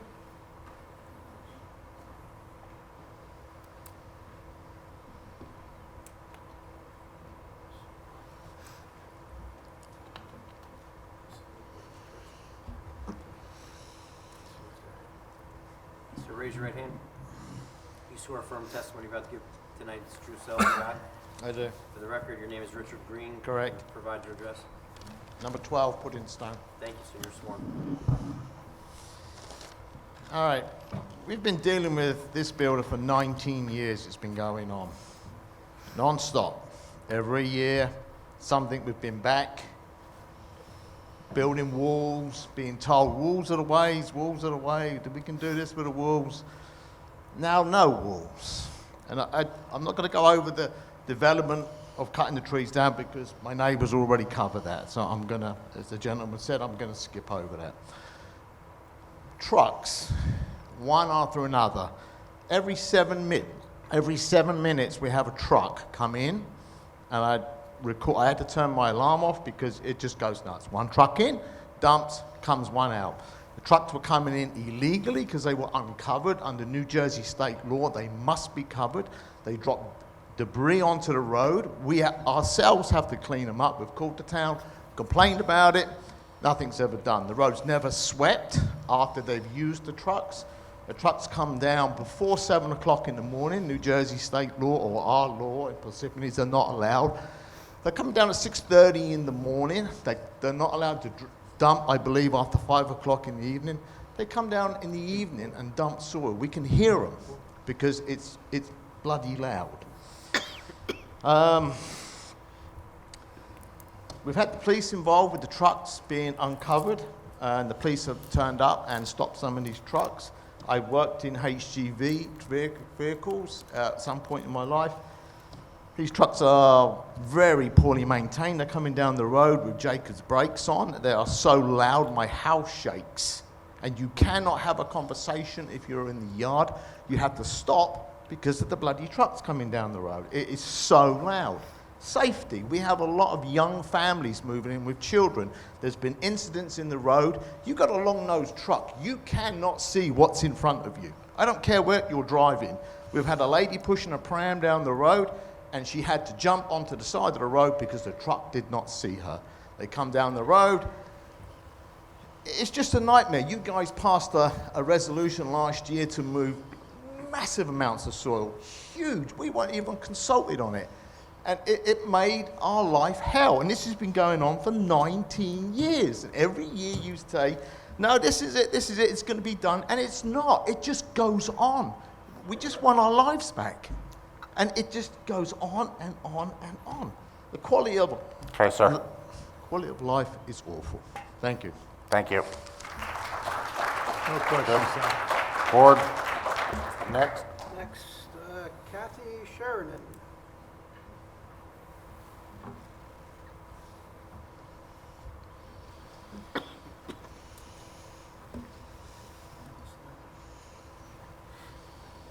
Ma'am, raise your right hand. You swear affirm the testimony you're about to give before the board is true self you got? Yes. For the record, your name is Kathy Sheridan. Could you please Yes. give me your address?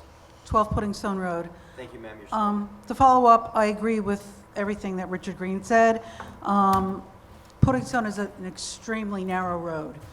And for having from 68 to 70 trucks a day, last time he brought them in, it went 5 days a week.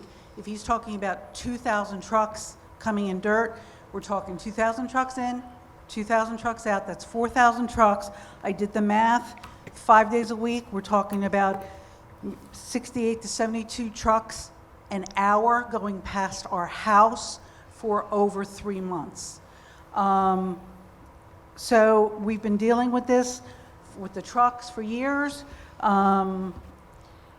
We were told years ago when we came to complain, when he was putting up the walls, that he got his approval to bring the dirt in for the walls. And at that meeting, and there was many of our neighbors there who've been there because we've been doing this for 10 years, the attorney, he said that was it. They would be bringing no more dirt in for that development if he got that approval for that wall. And we heard him say that they were just going to shift the dirt around in that development and no more dirt would have to be brought in. But that has, fallen by the wayside because we've seen thousands of truckloads, diesel fumes in the neighborhood, the sound, and you can't even drive down the road because I've almost been hit, I don't know how many times head-on by a truck coming the opposite way because there's constantly truck after truck. It's like living on Route 80 with the amount of trucks coming through. So I would appreciate it if this could all just finally end and we wouldn't have to deal with these trucks anymore. Thank you.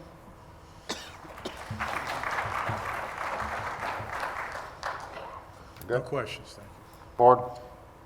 Next. Oh, I'm sorry. Marcia Rohi?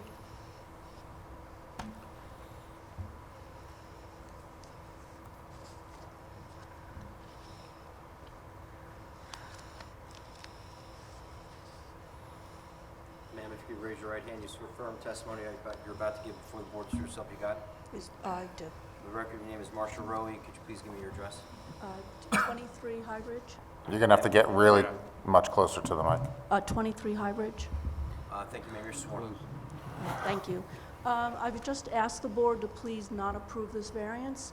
I agree with what everyone has said this evening. I think they were very eloquent. I'm one of the many neighbors who walk this neighborhood almost every day, and we've been very dismayed over the last couple of years to see I think a 20-plus acres clear cut for the development that's there now. And we really would urge you for these last two houses to please mitigate the destruction, not clear cut, and not disturb the steep slope. Thank you. No questions, thank you. Board? Bob? David Sonera?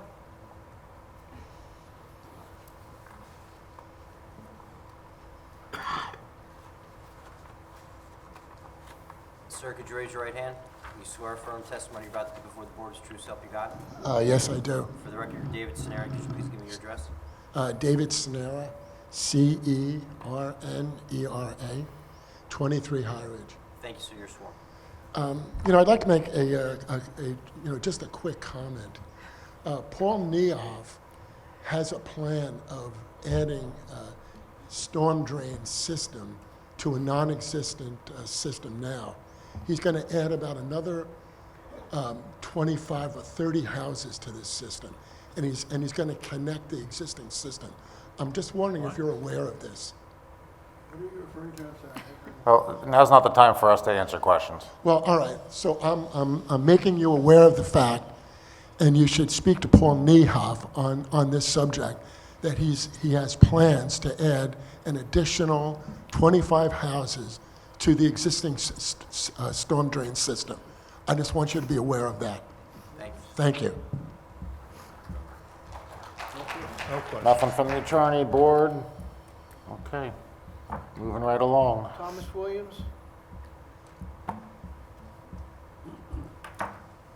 Sir, raise your right hand. You swear firm testimony you're about to give before the board is true self you got? I do. And for the record, Thomas B. Williams, W-I-L-L-I-A-M-S, 41 Long Ridge Road. Sir, you're sworn. Thank you. Previous officials established slope and clear cutting ordinances to protect us. That is you. One important statement in the regulation says applicant should avoid disturbance of critical slope areas to the greatest extent practical. Simple and easy to understand. We should also look at the past and to help us predict the future with this developer. We've seen 4 developments nearby. Curb cutting seems to be the modus, it seems to be what he always does. We have Powder Mill, which has very few native trees and mature trees. They did not grow back. We mentioned Powder Mill Heights and how the tree line was cut and the building was above the mountaintop. Again, a little scarring. Glenmont Commons, we have a new development there. Again, a lot of tree cutting done. And also some of the, some variances are granted for some of the homes. And I believe over 70 homes have water pipes breaking and other water flooding problems there from the variance granted in the steep slopes. And now with this new putting stone, we have an issue here with this, of course, the clear cutting and the additional soil. And when we saw this happening, we met with the builder to see if we can mitigate the Long Ridge High Ridge connection. And he said, don't worry, we'll make it in the same manner and feeling of your putting stone heights. Well, we said, fine, we backed away. Soon, a little later, 98% of all the trees were cut down. So we should have gotten something in writing, but we didn't. Important fact to know, just a little fact, 1 acre of oak trees produce enough oxygen to be consumed by 18 people in a year. Oak trees, the best producer of oxygen in our native area. And it also removes over 2.6 tons of carbon dioxide. Now, climate change is important to the younger generation, so just be aware of that for the future. Oak trees are essential for our existence. Next is, I'm asking here to enforce the ordinance that you created for our protection from developers. Simple and easy. Putting Stone Heights, 94 homes, is under a canopy of many hundreds of original oak trees. We're not visible from other areas of Morris County. Builders who built this place had vision and creativity to build one with nature, a saying that was used often by Frank Lloyd Wright, one with nature. So if you set this precedent, we then run into another problem in the future. What would prevent the homes all along Long Ridge from cutting down their trees, bringing in fill to take care of their 3 to 5 acres that they can't develop on? You're setting a legal precedent for the future that may be detrimental for putting stone in our ridge. So let's not tear down paradise to build this developer's lot. Thank you.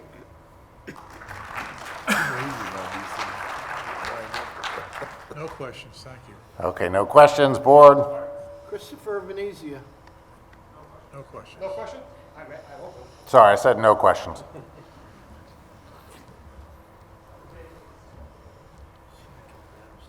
Sir, if you could raise your right hand, do you swear or affirm the testimony you're about to give before the board is true, self you God? I do. And your name is Christopher Venetia? Yes. And where do you live, sir? Your address? 37 High Ridge Road. Okay, sir, you're sworn. Thank you very much. I just want to thank the board. I know it's a tough job, and you got the public who's mad at you, you got the developer who's mad at you, so somewhat of a thankless job. But thank you for doing the job. I just had a few points. I want to echo the concerns about the trucks, not only from a safety standpoint, but also from a noise perspective. I also want to mention the number 2,000 was thrown around, but that's just for trucks bringing in soil. It doesn't account for trucks bringing in retaining wall materials, for bringing in crews to cut down trees, for taking those trees and removing them from the site, removing the stumps and everything else. So it's much more than 2,000. I just have a few other points. The plan is to bring in all this soil, and I'm kind of confused because if you bring in more soil to flatten the site out, that means the downslope is going to be steeper than what's already there. Even with retaining walls, you're going to make it steeper. And we've seen tonight in pictures and videos that there's already a problem with that slope. So we're planning on making it steeper. That seems to make no sense at all to me. The disturbances. On lot 4510, a steep slope disturbance permitted by ordinance is around 15% for any slope that's, I believe, 25% or greater. The variance requests an 80% slope. So my understanding of variance, I mean, ordinances are put in place, and you guys know this, for specific reasons. Variances are to make slight adjustments for hardships and things like that make common sense. An 80% change in the disturbance is not a slight adjustment. It's not to anybody's benefit. Given the goals of the United Nations, the United States, and New Jersey to reduce carbon greenhouse gases, the loss of trees is unacceptable. I work on a watershed foundation in North Jersey. We're reforesting a golf course right now. We have grants from the state of New Jersey. That reforestation plan requires maintenance for like 10 years. Nobody's going to maintain these trees for 10 years. So this is a problem. That forestation plan is doomed for failure. So with all this and everything else heard tonight, I really hope the board will consider all these things and reject this variance. The houses already are permitted to be approved. They can be built based on the existing approval. I see no benefit to the public. And again, I urge the board to reject this variance. Thank you. No questions.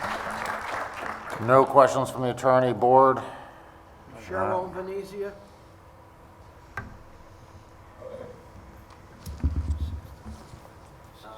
Ma'am, could you raise your right hand? Do you swear affirm testimony you're about to give before the board is true self you got? Yes, I do. And you're at 37 High Ridge, I bet? You got it. You're sworn. Thank you, ma'am. Thank you.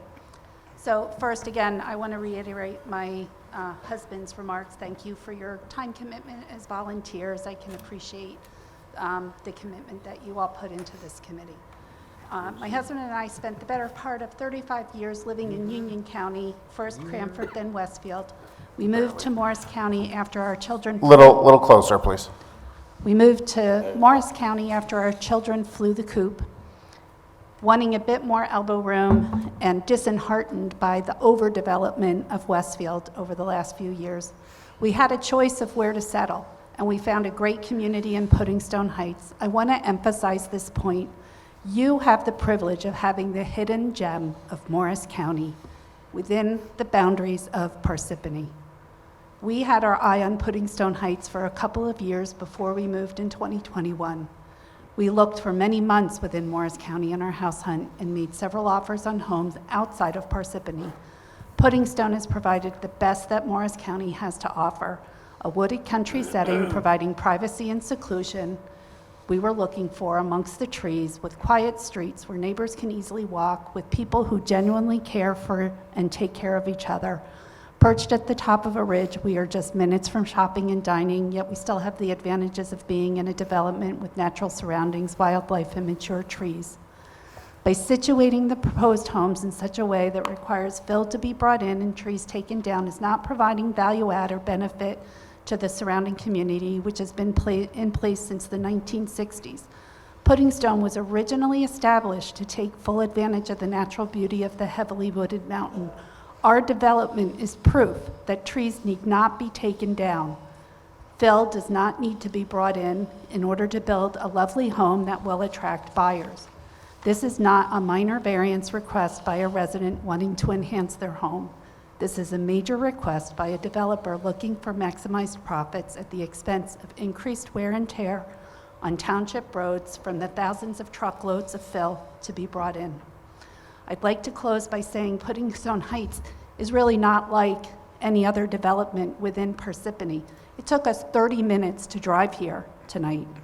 It's not like the rest of your town.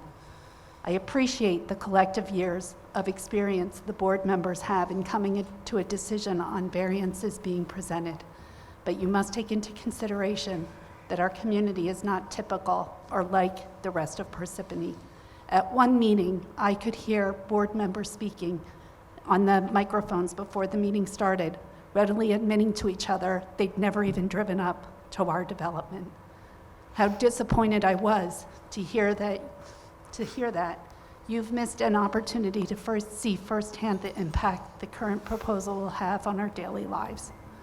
I thank you for the opportunity to speak, and I respectfully request you take our input into consideration when coming to your decision. Thank you. Thank you. No questions. No questions, board? Okay. Samir Patel? Hope I got that right.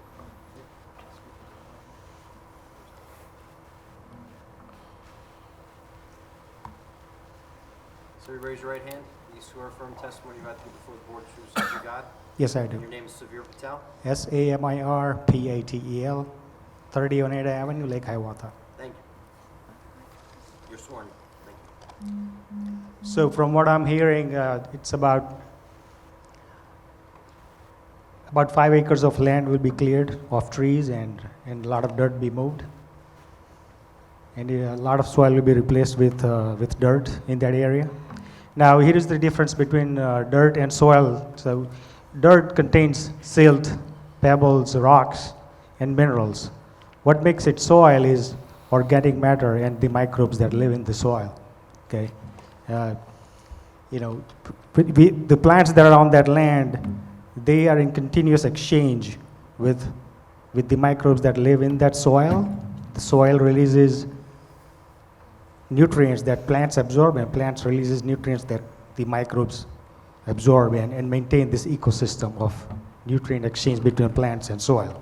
Now, when you clear the trees from this land, you're depriving these microbes in the soil of any food. There is nothing going on in this soil to keep it healthy anymore. So, and also, specifically when the land is filled with dirt, it has more loss in food supplement in that soil.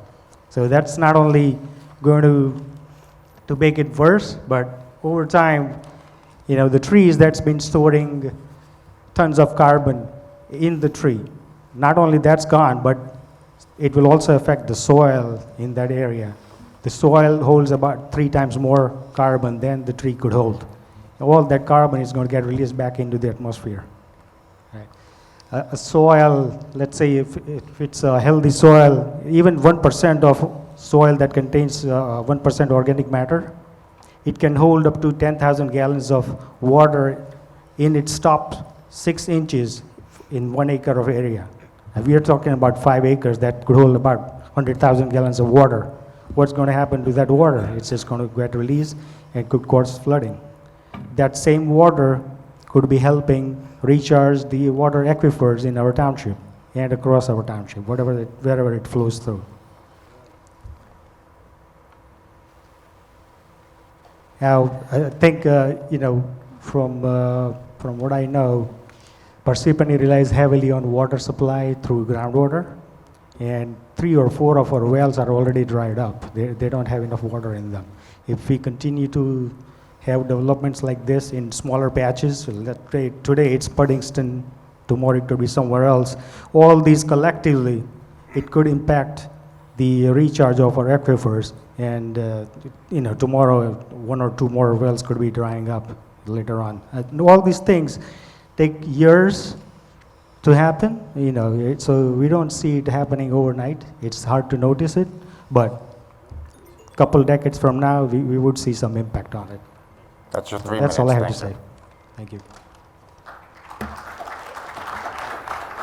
Joe? No questions, thank you. Board? Okay.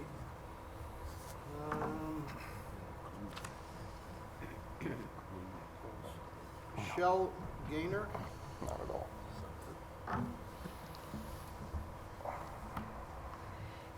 Ma'am, could you raise your right hand? You swear affirm testimony about to give before the board is true self you got? Yes. And your name is Michelle Gaynor, and you live at? 2 Health Court. Thank you, ma'am, you're sworn. My name is Michelle Gaynor. I am here providing comments on behalf of the Association of New Jersey Environmental Commissions. ANJEC is a nonprofit 501c3 organization whose mission is to protect and restore New Jersey's natural resources and to ensure healthy communities for today and the future. ANJEC's Executive Director, Jennifer Coffey, has reviewed the application materials and has prepared a few remarks. ANJEC has several concerns. The first is ANJEC's understanding is that the application at hand seeks variances based on prior final site plan application approvals that date back to 2003. According to the New Jersey Municipal Land Use Law, Section 40:55D-46, final site plan approvals are valid for 2 years with options for 3 one-year extensions for a total of 5 years. Therefore, the original approvals for the application have long expired. The variances proposed tonight should, therefore, be denied. The application for development needs to be resubmitted for full review and approval. The second, give me 1 second. What Jen Coffey also wanted to mention, the zoning board has an obligation under their site plan application review to ensure that the applicant is meeting the township's stormwater ordinance and protecting public health and safety. Without presentation of these plans and the applicant's engineer to answer questions, ANJEC urges that the board vote no on this application because there is no proof that they will meet the township's requirements. Also, you had 2 experts here, Emile DeVito and John Donay. My organization has been doing environmental work for over 50 years. We have worked closely with both of them. They are experts in their field. They know about reforestation, they know about all ecological matters, and they have both presented and asked that you deny this. Thank you.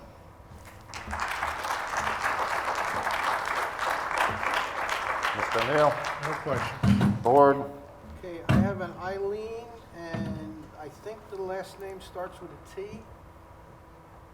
Eileen, Eileen, please tell me your last name, because I can't read it. Ellen, oh, those are 2 L's, okay, looks like an I. Ellen, okay, that's it, yes, I apologize.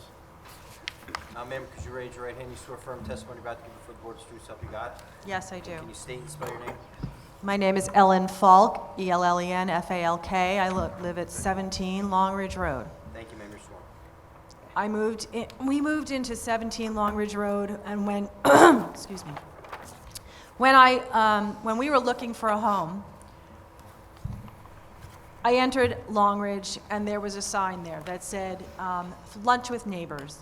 And there were towering oak trees, and there still are.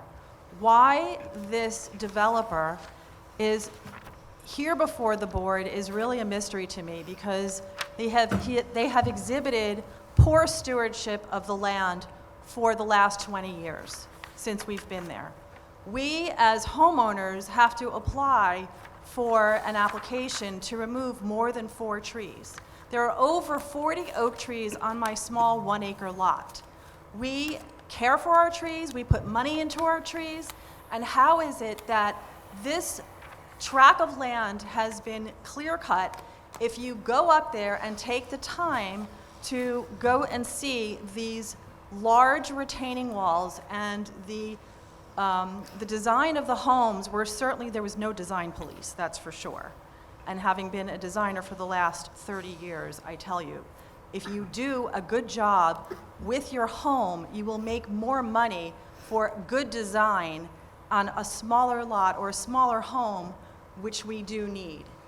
There is no reason to have to clear cut and create long inroads into the lots to set back these homes where you have a community of Lorax that are coming against the Onceler to ask us, please leave us in peace, take your trucks, leave us alone. Maybe there's another solution, because clearly it is not a profit solution, because given what's happened in the market, given what's happened to cost of building, the large retaining walls that you have put in, which cost over $250,000 on a couple of those lots, is clearly not a profit-driven thing. There is an underlying agenda. So I ask you, the board, why are you serving? Why are you here for the last, many of you, over 10 years? What is the purpose? What is driving you? Which you should be protecting us, the community, and the taxpayers who clearly do not want this development. So thank you for listening to me. I appreciate the time. Stay up there, please. Come back. Can you repeat the comments you just made about the board? I'm curious as to what is driving you and what your responsibility is to the community. Our responsibility is that every applicant has the right to bring an application for a zoning relief here. That's our job. I understand. And so why would you say you don't understand why we're doing this? It's the law. Because Thank you. I would let you ask me a question, I would like to respond. Go ahead, respond. Okay, your arms are clearly crossed and you don't want to listen. Just answer the question and we move on. My question is, why are you serving is it to serve the community or is it to serve the developer? Everybody, we sit up here with blinders on.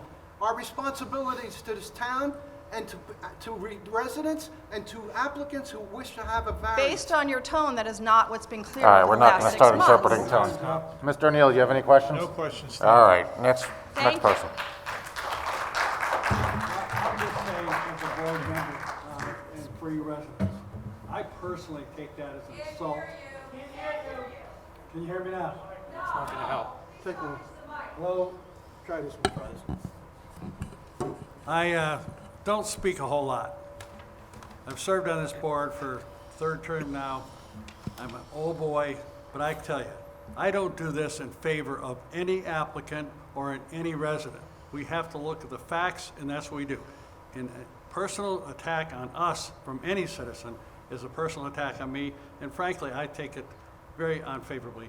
And I wish the world you would understand that we're up here serving the community and serving the rules of the law that this town has put in place to the best of our ability. We appreciate your input. Your insults are not appreciated. Thank you, David. It certainly was. All right, next person. Unless anyone else from the board wants to I speak. have the last name, Arnold Gurman. Oh, that's the last one. Sir, raise your right hand. You swear affirm testimony about to give before the board is true, so help you God? I do. And for the record, you're Arnold Gurman, and your address, please? My address is 10 Puddingstone Road.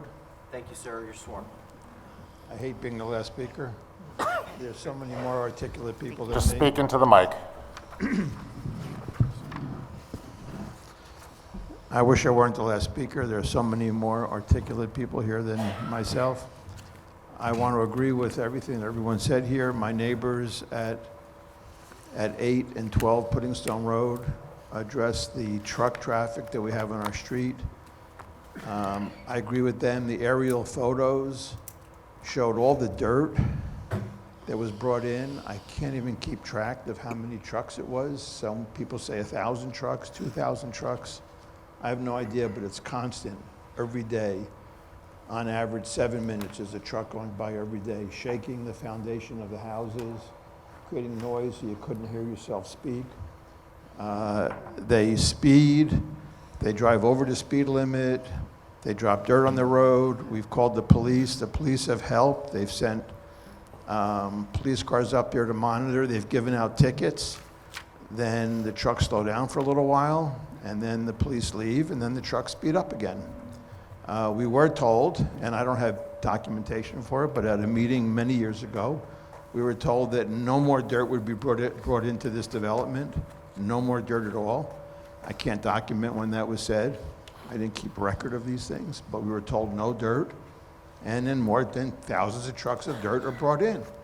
We're told they're not going to come drive before 8 a.m., and they drive before 8 a.m. It seems everything the developer says, they break those rules. Now, these are anecdotal things. I don't have proof. I don't have videos. I can't prove any of it, but it happens all the time. And they get caught, and they get tickets. The cops go away, and they do it again. So the last speaker was fantastic. Thank you. I think this is a common sense thing, and I am grateful for the board. It's a very difficult job. So thank you for your time. And please, just use a common sense thing. Let them have their 2 lots. They have 2 lots. Let them build on them. They got the approval. Let them do that. And everybody will be happy. Thank you for your time. Okay. Yep. No questions, thank you. Sorry, yeah. Board, any questions? All right, we'll close the public testimony. If you were on the list twice, you weren't called twice. Please come, well, what's your name?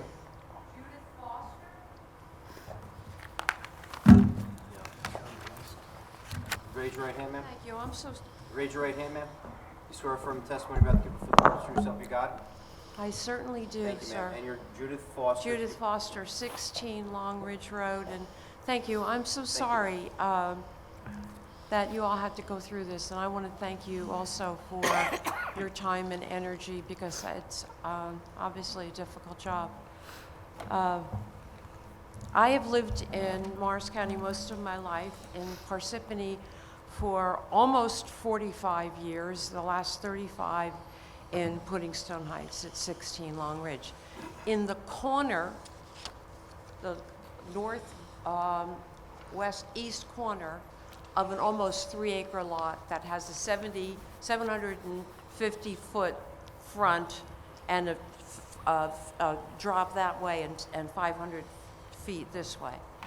Somehow or other, 60 whatever years ago, in 1965 when my house was built, the builder was able to build my house below the street level and leave a whole bunch of trees. When we moved there, the slope was way down the hill. I looked over the tops of the trees, where the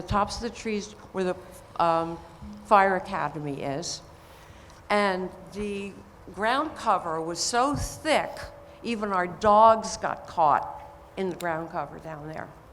Now, there's no ground cover. And when we talk about, oh yeah, we'll plant trees in 20, 30, 40 years from now, they'll be grown. The ecology is changing. This is Indian burial ground. This is sacred ground up there. And I just want to say that, I'm sorry, I'm old. It's tough getting old, and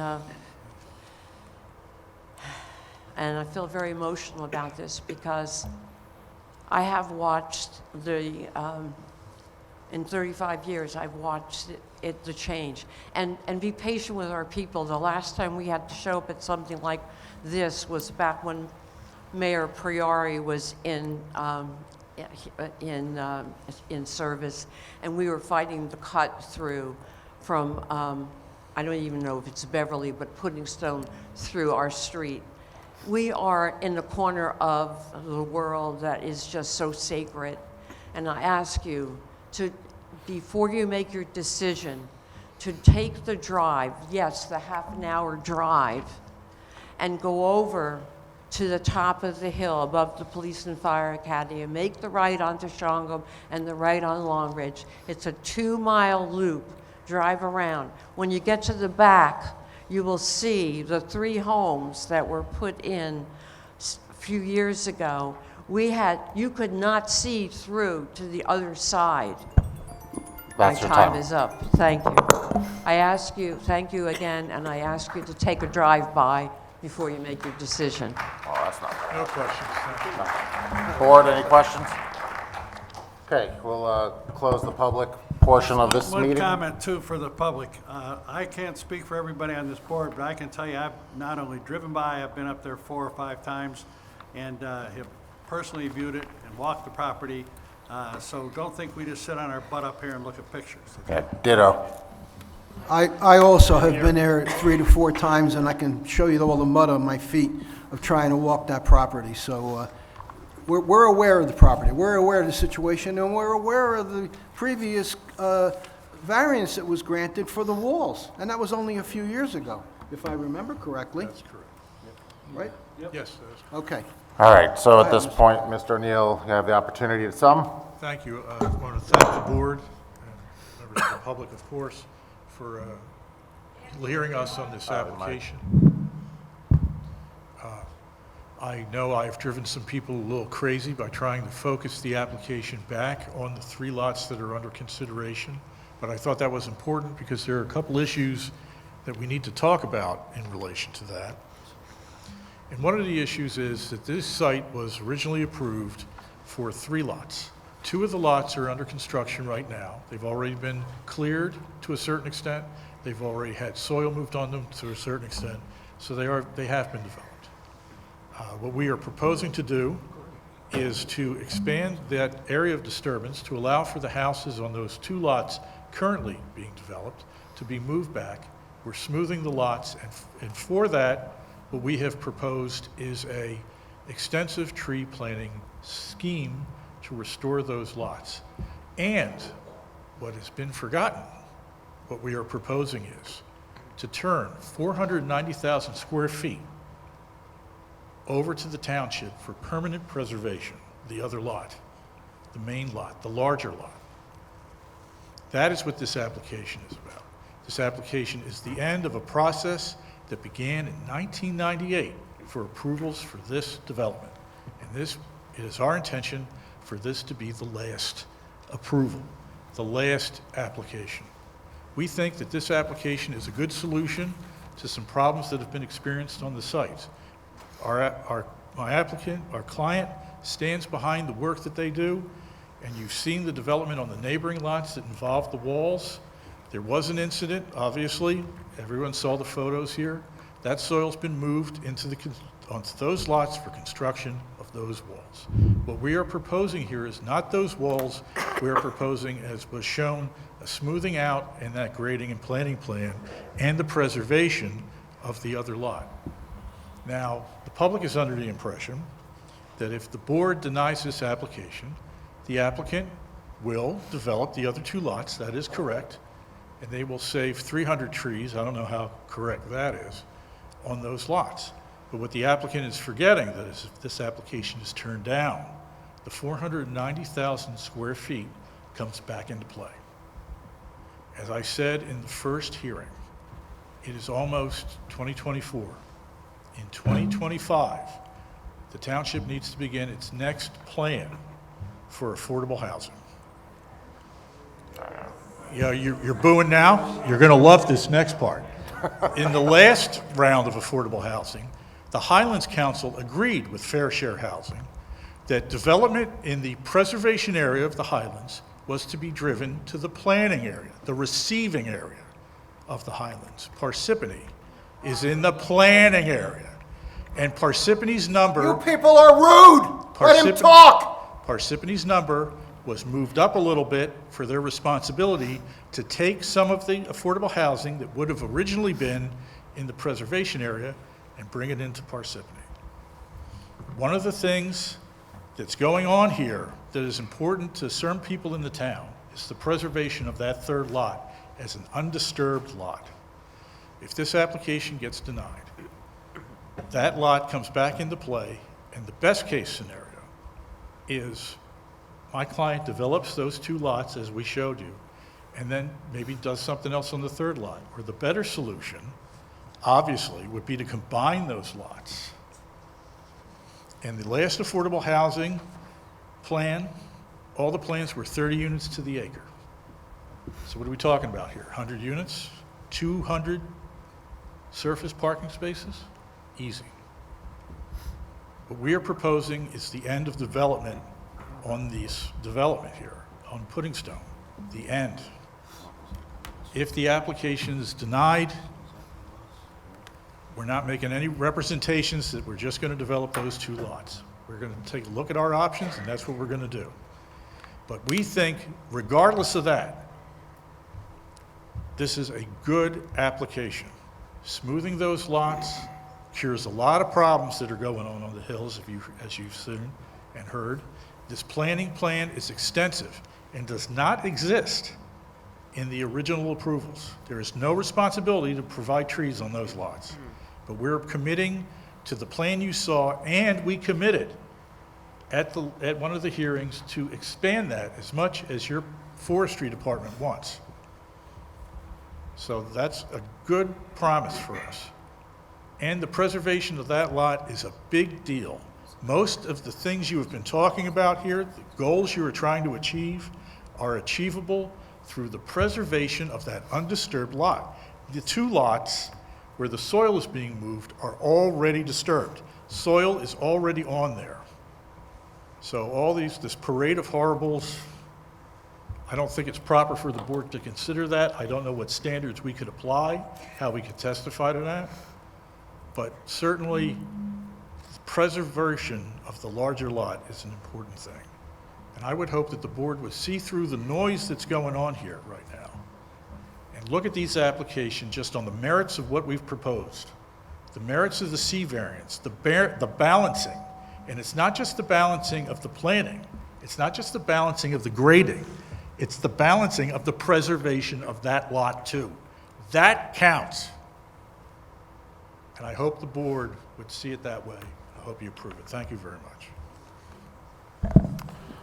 Okay, so what's going to happen now is the board is going to go into conference, assuming we have a motion to do so. And what that means is we're going to go down the line and each board member is going to give his perspective. Nancy's not here, on the application. And then we're going to vote. Now, what I would ask the public is to understand, and first of all, we understand that this is your home and this is emotional and this is critically important to you. That's why you're here. But understand we are making a decision, and there may be decisions up here that you don't like, and you still need to be respectful. And there may be decisions up here that you do like, and we don't need to take the time tonight to applaud and slow things down. Okay, we're going to speak, and then we're going to vote. All right, and everyone here is a good person. Everyone up on the stage, the attorney, the developer, you guys, we're all good people. Most of us are residents of Parsippany, and we need to treat each other with respect. That being said, I'll take a motion to open the floor for, to go into conference. You want to just call someone? Oh, we don't need a motion to? Wait, we need a Wait, vote. motion to go into Yeah, conference? motion to go into conference. So moved. Ready? Okay, second. All right. I'll actually start. It was stated that the purpose of this proposed change was to expand marketability. It was also stated the goal was to eliminate retaining walls. And it was also stated that there were no issues in selling the neighboring houses with retaining walls, so I am failing to see a hardship considering those factors. 21,000 square feet of steep slope is being disturbed. That's 4 times of what's allowed. And often this board considers a couple of percentage points of impervious coverage, lot coverage, building coverage. We're moving a shed a couple of feet. But when we're talking a request for something that's 4 times, especially when it comes to something as critical as steep slopes, that's extremely concerning to me. This application, there were several aspects of the master plan that were not consistent with this proposal, and I want to draw attention to number 7, which in part stated to ensure prospective development preserve steep slopes and wooded areas. And finally, the applicant has a burden, or has to prove that they met their burden to show the positive aspects outweigh the negative aspects of the requested variance. In this application, I not only believe that the negative aspects outweigh the positive aspects, but the positive aspects of the proposed project solely benefit the applicant and not the community. And based on everything I just shared, I will be voting no. Mr. Reddy? I believe this is the longest application going. Mike. This has been a big, long application going through the applicant experts and expert public opinion and ecological opinion, experts' opinion and all. Considering all these things, I believe that based on the fact that township gets the pump lot, I believe it is 4509, and 11 acres of protected open space forever. And deforestation followed by reforestation, includes new plants with evergreens for privacy and screening against the existing homes, where none required under the approved plan. So long-term benefit of a naturally graded landscape over a wall hardscape landscape. So, and considering the fact that if we don't get approved, maybe there is a chance that the applicant may bring new application for townhomes or new apartments. So, considering all these facts, I am in favor of this application.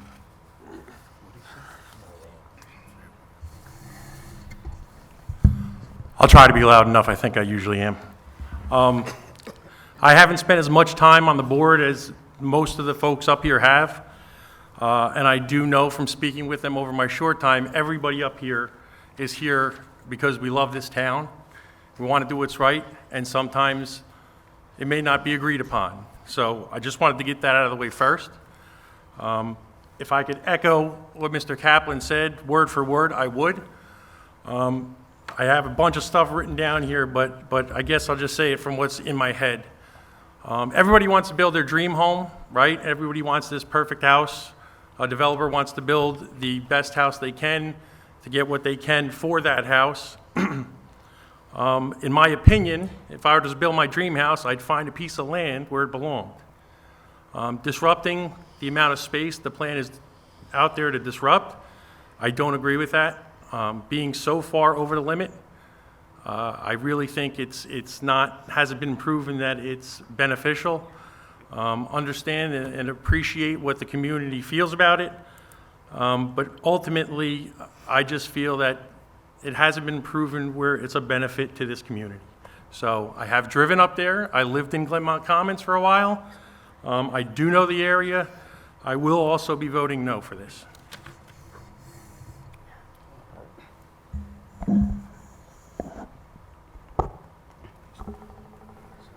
Okay, I agree with our chairman for today, that I don't believe that C2 variance proofs are not met. More negatives than positive criteria here. Critical slope, I must tell you that, and the board should know that, when I was on the planning board many years back, I was as a chairman, and our board brought this critical slope ordinance at that time. And I know the reason why the critical slope ordinance was brought in. This is very excessive critical slope on 2 lots. We never anticipated somebody coming with that numbers, that kind of disturbance on the slope. Going over what I heard from the public, I do agree with a lot of things that was said. Basically, it's the environmental ecology, critical slopes, soil erosion, trucks, tree cuttings, reforestation, I can go on and on. And I believe that the builders should go back to the approved plans for this application. And I will be not in favor of this application.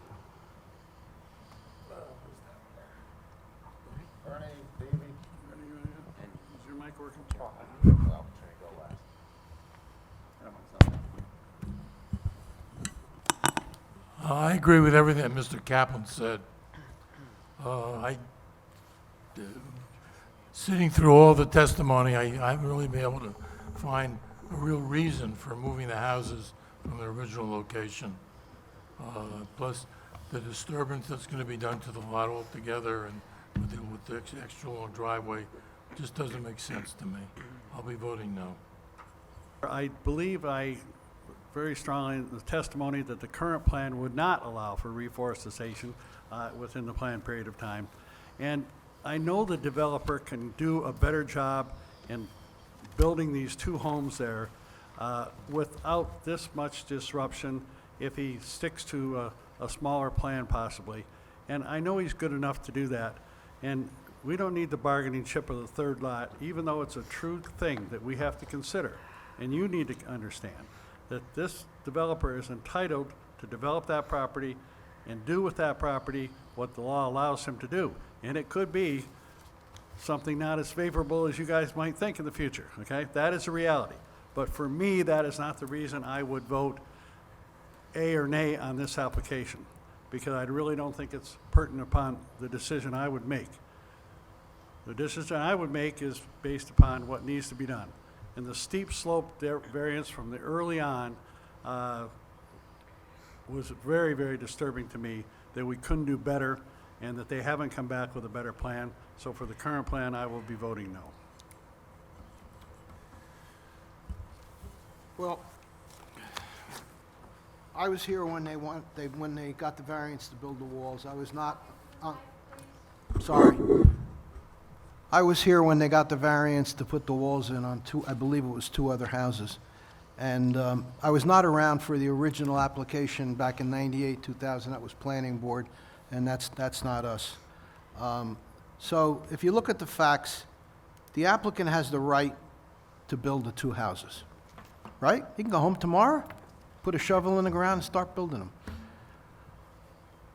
He already told us a number of years ago that he needed the walls, and now he's changed his mind.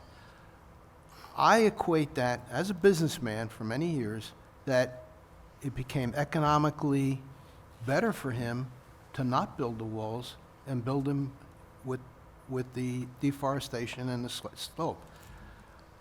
I struggle that the applicant would hold us hostage. Maybe he's been watching too much TV about the Middle East.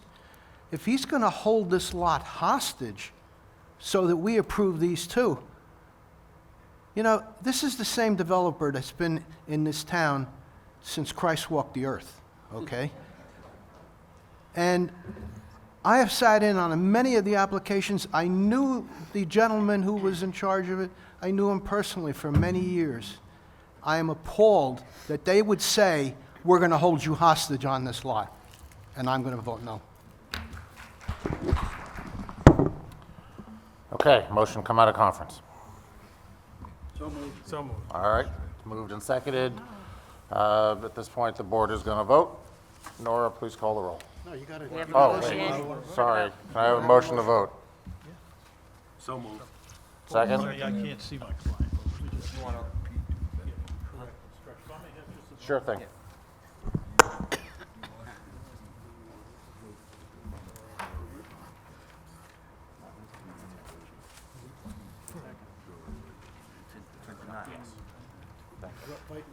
Hey, David?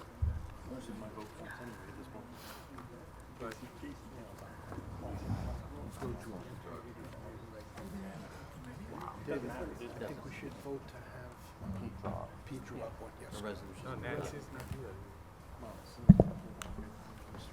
Ready, Mr. O'Neill?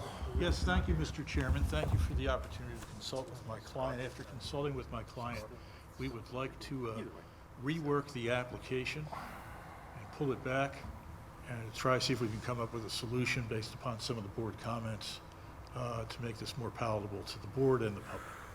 So we would ask that you adjourn this without date and allow us to rework the project and not take the vote.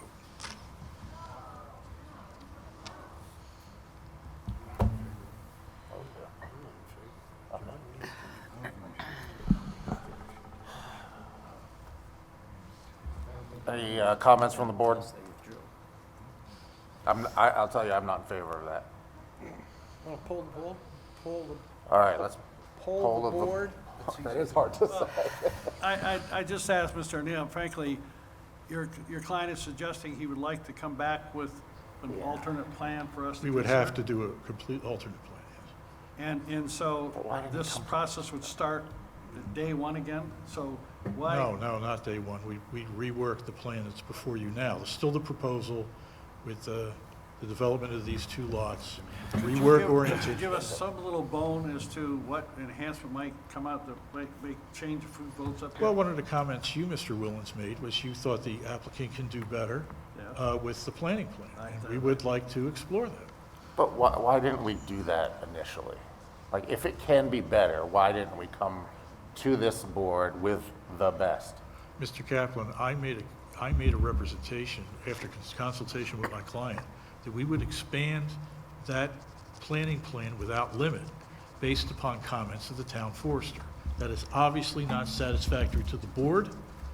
I thought a limitless commitment would be enough. It is obviously not. So we want to work it for something specific. That is why. Mr. O'Neill, are you going to withdraw the application? Well, I don't know if I need to withdraw it. I would like to adjourn it without date, but certainly leave the option of withdrawing it. I think that the shell of this application can be reworked, thinking along the lines of what Mr. Willens is. I am not an engineer, so I can't tell you. Do we have to relocate the houses? I don't know. I gotta tell, you know, we've obviously put hours upon hours into this, as has the public. So what would be? I think. It's not- I'm not I loving think what that. the board is saying, and I don't want to speak for them, but if the applicant was going to withdraw it, that's one thing, but to rework it, I don't think the board thinks it's feasible. You know, we can't stop the applicant from Fine, they withdrawing have it. it. Sure. Another moment. Let's just bring them up, Joe. No.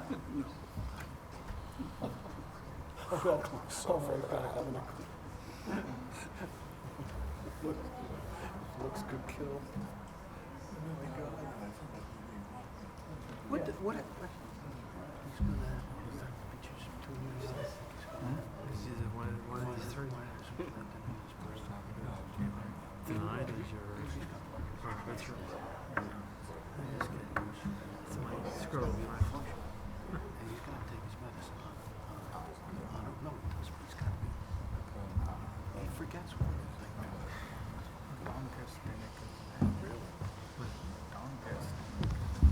Thank you again, Mr. Chairman, for that opportunity to consult with my client.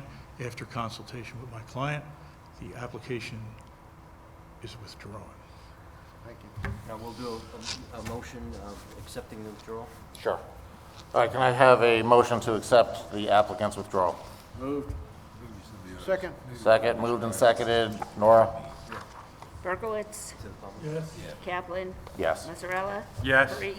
Yes. Ready. Yes. Willens. Yes. Hurricane. So, just for the audience, what this means is the applicant is pulling the application. Oh, Mike. So what this means is the applicant is withdrawing the motion before the board, so nothing is going to be granted with regard to any of the requested variances. Those are all been withdrawn from the board. Okay, motion to close. Motion. Thank you, everyone. Second. Oh, yeah, all those in favor? Aye. You have to be. Their choice. Close to 10.